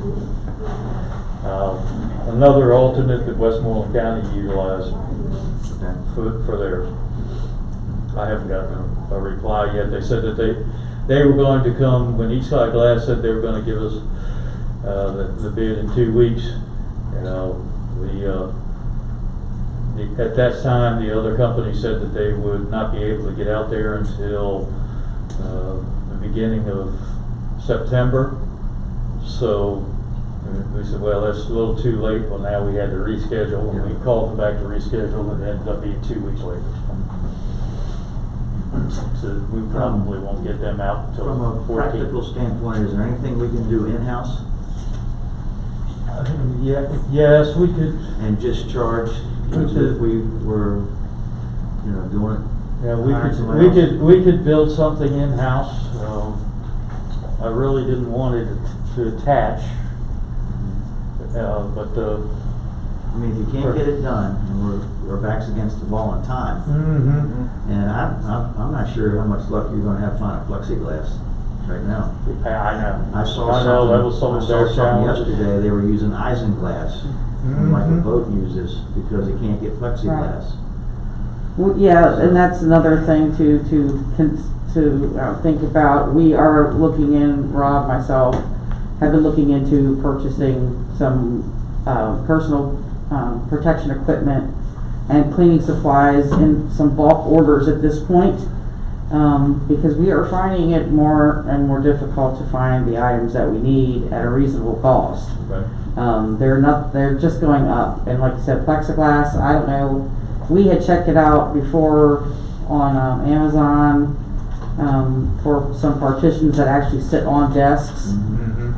They were quite expensive, and at the time, they were telling us it was going to be a couple of months before they were able to make their shipment. So it is becoming in short supply, and I think now that flu season is upon us, it's just going to get worse. But we are still looking at every avenue we can to try to get these purchases made and get the reimbursement from the county for them. And just a thought, and it may not even be possible, but I know the school has purchased a lot of that stuff recently, and obviously that's gonna be part of it when the kids start coming back here and have to purchase more. So maybe it's something that if you go in together and you buy a bigger I quantity, was just gonna say, they should be I mean, doing, is there Yeah. cost savings there and the ability to find something if you need more? you should be doing. Yes, hires if with we them. can find a vendor that can give us a bulk price and combine those, yes, we could probably get a better price. And, I mean, I know the ones at the school, the school people put in, that they purchased the plexiglass to cover the, what am I trying to say, the opening office places, so people go in and it covers the secretaries, that's the person, you know. do you know what vendor it was? So, If you can find that out for us, that would be I can helpful. certainly ask why tomorrow. don't you Okay. reach out to Westmoreland County, their schools, our school, figure out who the rider, see if you can do a rider with everybody and save money for across the board for everyone. Okay, we will check Like we into do on that. Other things. As far as opening the park, we have a firm, we're saying yes, hiring them, right? Still trying. We've identified a staffing company that would be a part of opening up the park. However, I've sent it to legal. There's some things, they have a civilian type contract, and I deal with municipalities. There's a couple things we have to redline. We can talk about that in closed session. That being said, though, the staffing agency that we've talked to, that we believe that might be able to find people, have already told us that they're having a hard time getting people in their agency. So at the end of the day, it's, and I hate to, but I will say it this way, at the end of the day, you're gonna overpay somebody if you wanna open that park, considerably. I'd like to add on that real quick. I keep getting a lot of citizen input about why our parks aren't open right now and why the beaches are open but the park is not, or parks are not. If you didn't hear, we put out applications for people to work, to be disinfectors at the park, so we could at least get Torrey Smith Park open and running. And I think we had as many as 11 respondents to it. Over 15 at one point. 15. We called each one of them and none of them wanted the job. Did we offer them more money? Well, we're reaching a point to where at some point we're gonna offer somebody more to disinfect the playground while the people who are picking up trash in public works. are Right, not. right. Working every day. So my point is we're kind of, it's a tough spot to be in right now. It's, well, we want Torrey Smith Park open for a lot of different reasons. It's a good release of energy for kids and adults as well, tennis and other stuff. I know how fond everybody was of using the basketball and tennis courts and pickleball and stuff, but we're not having any luck. And I don't know what else to tell you. We're trying. We sit up here. We're not trying to make excuses. It's just we're trying everything we can. We don't want to pay somebody $100 an hour to sit up there and disinfect the playground equipment. It's not small. All right. So I mean, we don't have that kind of money. We're not that jurisdiction. I was hoping, we talked about volunteerism, but I guess there's some The liabilities. We looked liabilities. into that as well. I was really hoping some young adult, some maybe high school age kid would want to come up and make $10 or $12 an hour to hang out at the park and do that. But we can't get anyone to follow through. And And, so we're in a pickle. Until we do, we can't open the park. Can we hire this firm though? I mean, we do have money, I mean, and it has to be for things like this. I mean, it's not money we can spend on stormwater, fixing No, other people's problems. we absolutely want to move forward with the firm. Legal has to review it again. Their agreement is not satisfactory to municipal standards Right. if we do get past that. But I just want everybody to be aware, they're already raising their hand and saying, yeah, we'll try at this price point, but don't be surprised if that doesn't work. But we have the money to spend right now, and it has to go towards things like this. I mean, I just spent a week in MagFed, and every single one of their parks were closed, just so you know. Every single one. And Duck, and Manio, all the way down. So, I know this is not a unique thing, I do understand that. I just think for at least that one amenity, spending some money that we can get reimbursed because it's specifically designated for things like this, that we can't use it for other stuff. You know, I'm for doing it, we need to do it. Why don't we just hire another Public Works person. public works employee and assign them to the park? The starting No. salary is still $12 an hour. Yeah, Yeah, that's okay. And let's We just. can't get anybody. Well, I have a hard time with the ones that are Wow. open. We have open positions and we've had a Right. difficult time getting anyone to. Now, that being said, HR has done a great job and she's brought a couple folks on board, but we're still down, and I'm gonna make a number up around 4 or 5 folks that are budgeted, that are legitimately budgeted, that nobody wants to work, and they just extended unemployment benefits. Again, They did? yes. Yes. And I think they added some lickies and chewies to it as well. So we're back in the boat to where at some point we're gonna price ourselves out, and then when all this is over, if we hire somebody full-time, then we're stuck at that labor rate, which might not be realistic or responsible to the citizen to keep that enduring effort. Okay. Sorry I brought it up. All right, let's get to some citizen input. We'll start with Lizette. We're gonna hold everybody to 3 minutes because this council's gotta go into closed session after everybody else is, after we're done here. Hi, I have all my neighbors here, Yeah. and I really want to know, after the discussion that you just held, it seems that the park is a no-go, correct? Yeah. No-go for the park. Now, as we move forward, we really want to have a vision for that park.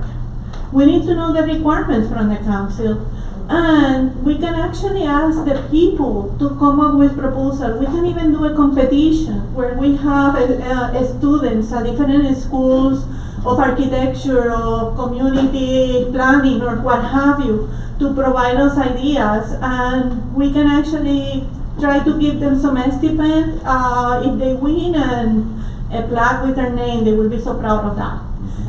It doesn't have to be fancy, it doesn't have to be a lot of money, but they can help us. There are people out there that can help us figure out something that we can do with that park. And I believe that having a vision, several visions that we can select, the people can select, it will be amazing. And we need that vision. As we move forward also, we want to be more included. I think this show that the people of Colonial Beach is red-rolled many times, so are the last one to know. Like my neighbor here, they heard about the parking when it was happening. Nobody knew that they were expanding the parking. Nobody knew about the food truck. Look, we may be on board with all of this, but we need to stick to the planning commission. And the planning commission hearing, I was a little upset because the park was not discussed at that moment. And planning commission has a huge role. They are a non-biased body that can help us prioritize, tell us what we need, and take citizen input to actually make something that works for everybody, and everybody will have ownership of it. And I am a little concerned that the council didn't follow procedures as written in your own bylaws or ordinances. So please come with the people We are the people, we put you there, you work for us, but really, we trust you. We gave you everything, we trust you. Listen to us. Thank De you. tan 3 minutos. Thank you. David?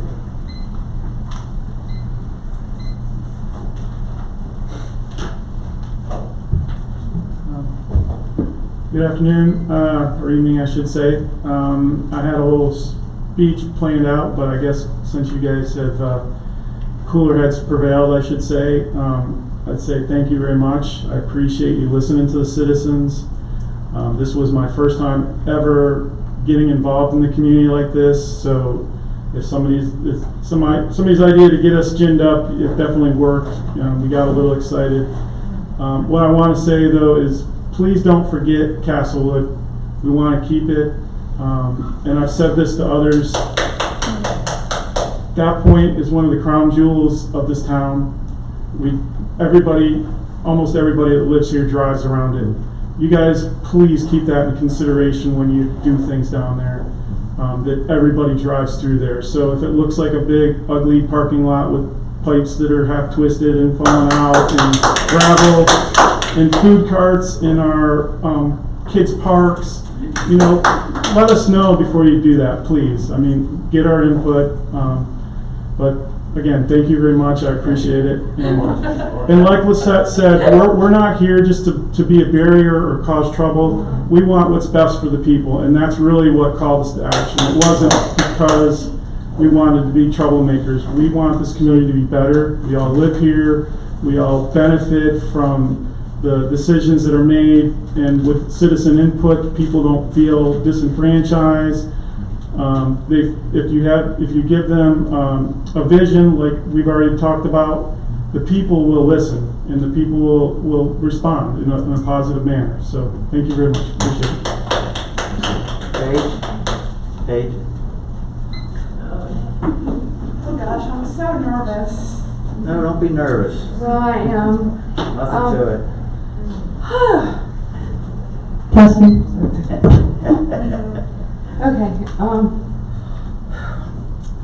Okay, I'm going to start with, the point is the crown jewel of Colonial Beach. Irving Avenue Residents Association are not thrilled about the expansion of Castlewood parking lot, don't want further expansion of the parking lot, and certainly don't want a food court row. It is zoned residential, I think. If I'm wrong, correct me if I'm wrong, that's fine. There is nothing wrong with Castlewood Park, and it could be fixed with $7,000, as Councilman I has suggested. Historic Castlewood Park is still beloved by many and has been enjoyed by many generations. The Castlewood parking area and expansion stays nearly empty about at least 90% of the time. I talked to a Colonial Beach policeman, and I won't say his name, and they said that it's not a safety issue. And if you think it's a safety issue, do not expand the parking anymore, plant the grass back, and get rid of the food truck, which creates more traffic to the park.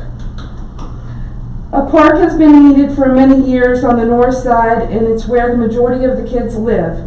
Adding more parking and food trucks is making the point ugly and commercial. Although we cannot say who can come to our beautiful Colonial Beach, which we are now part of, we should not encourage things that exacerbate the problems we currently have.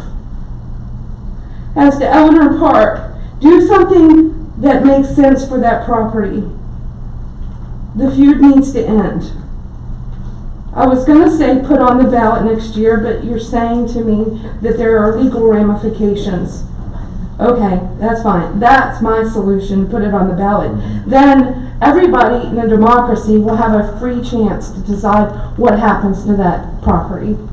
Let all citizens have a say in what happens to Eleanor Park and Castlewood Park. Once people have voted and the majority decides, then a combination of elected officials and town residents should come up with a master plan for Eleanor Park. Thank you, and thank you for all you do. Thank you.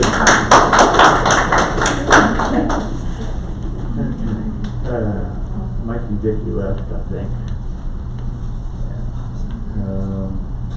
Walter?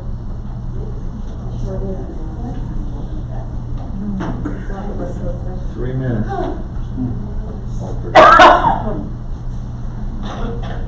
At the last council meeting, I talked about parking.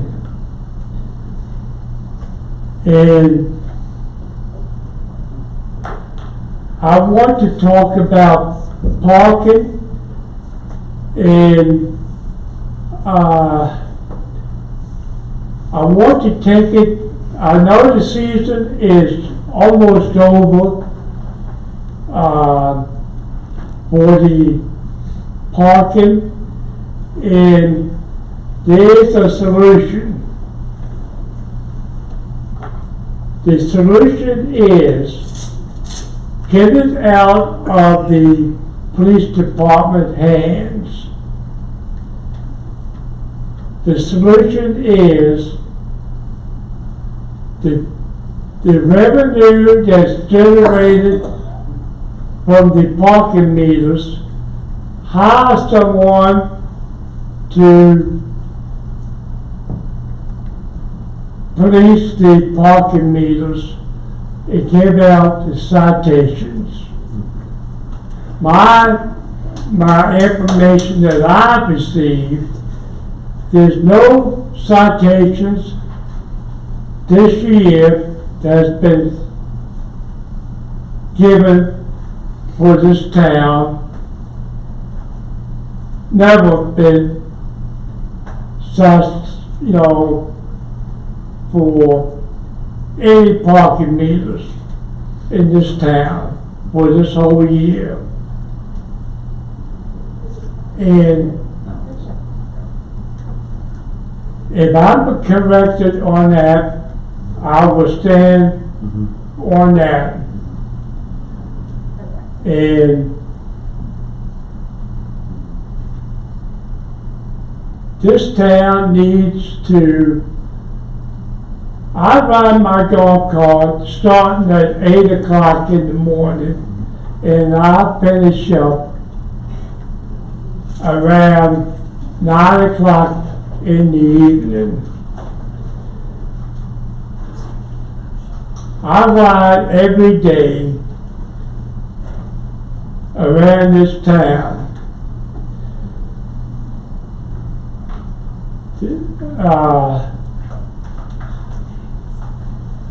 Around the beach every day. There's no reason anybody should be on the beach at nighttime after 8 o'clock at night. Nobody should be on the beach at 8 o'clock at nighttime. Thank you, Walter.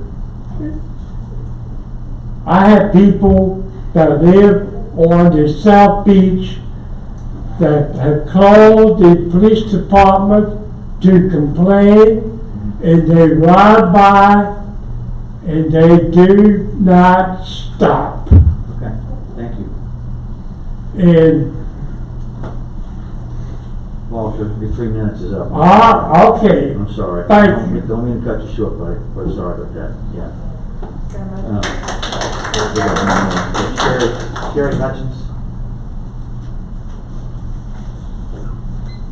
Hi, I just want to say thank you for at last listening to the residents of the town. We really felt at this point that you all had an agenda not to include us. And I really appreciate that you have stopped and listened to us. But I do have a question about the park, because you keep saying a subdivision. Why does it have to be done as a subdivision? Why can't it be divided up into separate lots? That's what a subdivision is. Well, I mean, when I think of subdivision, I think of like a ebb tide or something like that. But, I mean, to me, it's just individual homes going in there. It's not one developer, it's people that buy a lot, and they can have anybody build their home. A subdivision to me means you have one builder, and they have like 5 different designs or something like that. Yeah. I'm thinking, why can't it be individual lots? I mean, I know a lot of people now are working at home, and a lot of people want to leave the city and come to a small community like this. And I got news for you, they're willing to pay $250, $300 for a waterfront lot. That's a drop in the bucket for a lot of Northern Virginia people that want to move down here. So when it is all, like the property at the community center where Thackeray is, right, or not Thackeray, that's you know what I'm talking about. Where The community center?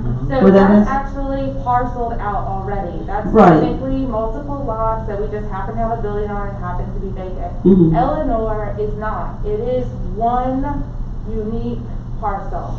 So in order to build multiple houses, you have to subdivide it. That's the legal term for that. And when you subdivide in one lot into more than one lot, it has to be a subdivision. And that subdivision ordinance is then regulated by it. And I encourage you, if you don't understand all the technical parts of that, because it is very technical, so please go into our building and zoning office, because the rules are written in black and white, and they're not really, I mean, it's not up to me or to anybody else. Right. I mean, they're there already and in place. And so that's one of the just technical issues with saying, well, we're just going to put houses there.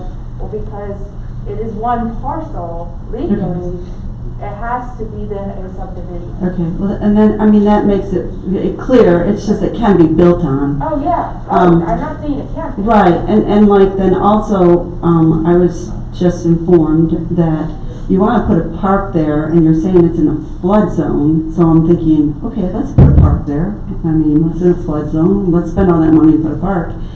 Doesn't make sense to me, but that's beyond that. But I do have to agree that Castlewood should stay where it is. It doesn't get that many children down there anyways. You put a new fence up, you're looking at upgrading the bathrooms. I think we have to watch the parking. I think that's beyond. I live on Monroe Bay, and the traffic is just continuous. And cars zoom up through Irving, because I walk, and I have to scream almost every day, slow down. But it just doesn't make sense to me why you want to bring more parking and all that down here. I mean, we really do need a playground on the north end of town, and as I understand it, the town does have property up there. So use it to put something up there for them. I mean, especially if you already purchased the equipment, well, put it up there. So, thank you. Thank you. All right. That's that. So we're going to go into closed session? We need to. Oh, Tim? Joyce? Hi, I'm Joyce Gunderson, and you know, we have a lot of people that will volunteer. Could we sort of get some volunteers to maybe open the park 2 days a week if we would join them, or does it have to be federally done, Quinn, and all that? It's a liability. Okay. Now, I'm not a very good cleaner, but I would give a little bit. So, okay. It's the issue that if you're working there and you're doing it and you get COVID, then we have to worry about lawsuits about getting COVID. Well, so now I'll be in charge of the speed radar thing. Is that right, Bruce? Now I can do that instead. I'm going to volunteer. So now I'm going to be doing that instead. Thank you. So when it comes to the parks, we just would love, but maybe, I mean, there's some of us that would really like to help and do whatever we can. So. Yeah, thank you so much. We appreciate it. And we'll say it again, the town lives on volunteerism. This town absolutely thrives and lives on volunteerism. So with that, we can't do without it. So, Tim?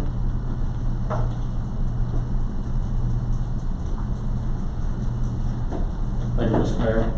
I wanted to let you know we had a special meeting on the 25th of this month at the Board of Supervisors, and they approved to go ahead and add on to the substation there at Oak Grove.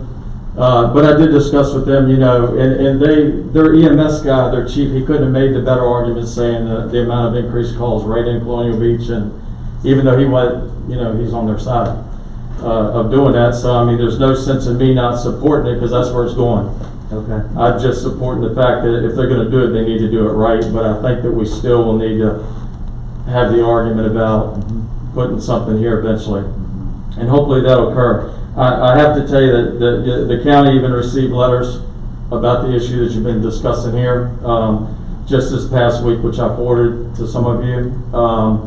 And I've received numerous phone calls about it. I hope in that decision that I'm hearing, even though nobody said it, that maybe you will consider keeping Castlewood Park there. Maybe I can live at home a little while longer, because even my family has used that park for years and years and would like to see that stay there.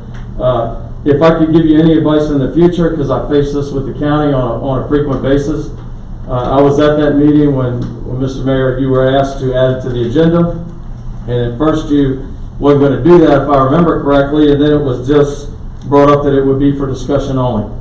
And then there was a resolution that had already been prepared and it was voted on, and that's really what I've been hearing the most about, is the way it was handled. And that's, I just think moving forward, and I can't say any more than what they've already said, but I really had planned on saying a lot more tonight about that, because it's not the way to do business, and y'all all know that.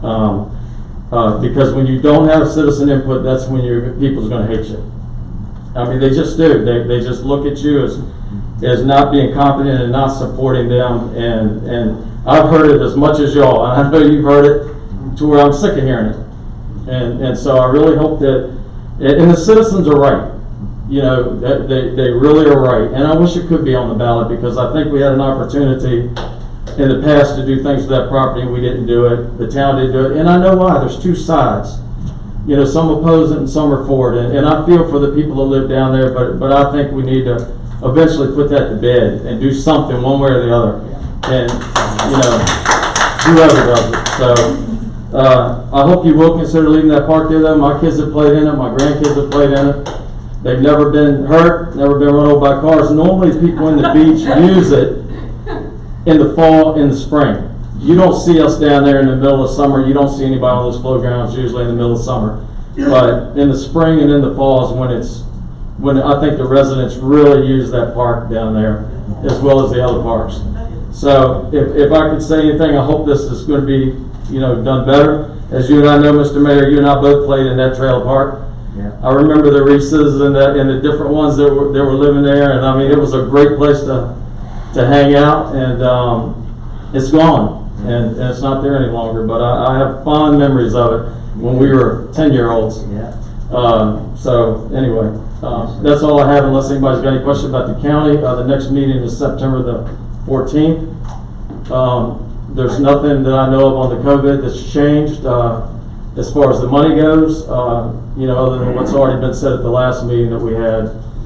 So if there's any questions that anybody has for the county. The development presentation that was given at our last meeting, did you want a copy of that for the county? Would you? I've already got it. They actually sent it to me. Dotson, I believe was the name of the company. They sent it to me, and I've provided that to the county already, just so they would be aware of that, what was going on. They weren't aware of it, and so they do have it now, so they can see the good things are happening, down here. And I think that's a great thing. If it works out, it's going to be great for our community, because we definitely need things that will increase revenue, where the taxes can be stable and stay where they're at, no doubt about it. And I know if things hadn't happened, with when you raised them, we would be in, and I didn't like it any more than anybody else, but it went for years when it didn't happen, and then all of a sudden it had to happen. So, any questions about? I just want to say thank you, Tim. I want to, on behalf of the council, I'm speaking for the council, I'm speaking for myself as well.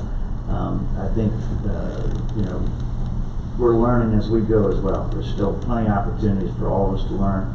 And I think it's, what I like the most, I really have appreciated, is the fact that the people have gotten more involved. Now, the point I'm going to make, I want to be clear. Don't only get involved when it only affects you. Absolutely. be involved all the time, for all the neighborhoods, not just your own. All right, because that's what we have to do. That's what we do here, is we have to think of all the community, not just some sections of it, because there's at least 3,600 citizens that live in this town. A lot of them get up 5 o'clock in the morning, put their feet in their pants and in their shoes or in their skirt or whatever, and they get in a car and they go to work, and they drive an hour and a half or longer. They work 8 hours, and they do this repeat, and they don't come to these meetings and all, but they still have a voice, and we still need to respect that, and we need to represent them as well. So, and that's, a lot of that goes on here. You don't see these people here. They're busy. They're gonna get up tomorrow morning and go to work. And so, you know, they need representation as well. But thank you so much for getting involved. And, you know, I think an RV park at Eleanor struck a nerve with a lot of people. Yeah. I think that's a good thing. So, you know, sometimes that's what it takes, but so people get out, whatever you gotta do. But we appreciate it. We're gonna go to closed session now.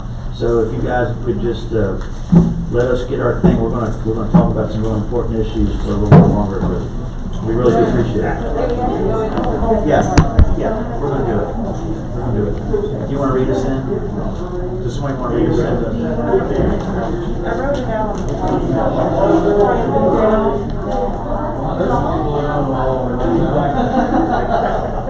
We right here. We cannot hear. Okay. Yeah, hang on, guys. Hang on, guys. We're still trying to hear what's going on. Yeah, give us we're going into closed session. People want to know what we're going into closed session about. We're getting ready to reread this, what it's about. So. There we go. So the recommendation is for a motion to go into closed meeting pursuant to Virginia Code Section 2.2-3711A3 for discussion and consideration of the disposition of publicly held real property where discussion in an open meeting would adversely affect the bargaining position or negotiating strategy of the public body. This is relating to the sale of 2 easements to adjacent property owners, the sale of town property, and the sale of delinquent tax property. And also pursuant to Virginia Code Section 2.2-3711A8, consultation with legal counsel employed or retained by a public body regarding specific legal matters requiring the provision of legal advice by such counsel. This is relating to the legal representation for the sale of delinquent tax property and the discussion of a proposed contract. Okay. There's a motion to go into closed session for those reasons. Is there a second? Second. Mr. Alger. Aye. Mr. Ryan. Aye. Mr. Roberson. Aye. Ms. Schick. Chair votes aye. Thank you.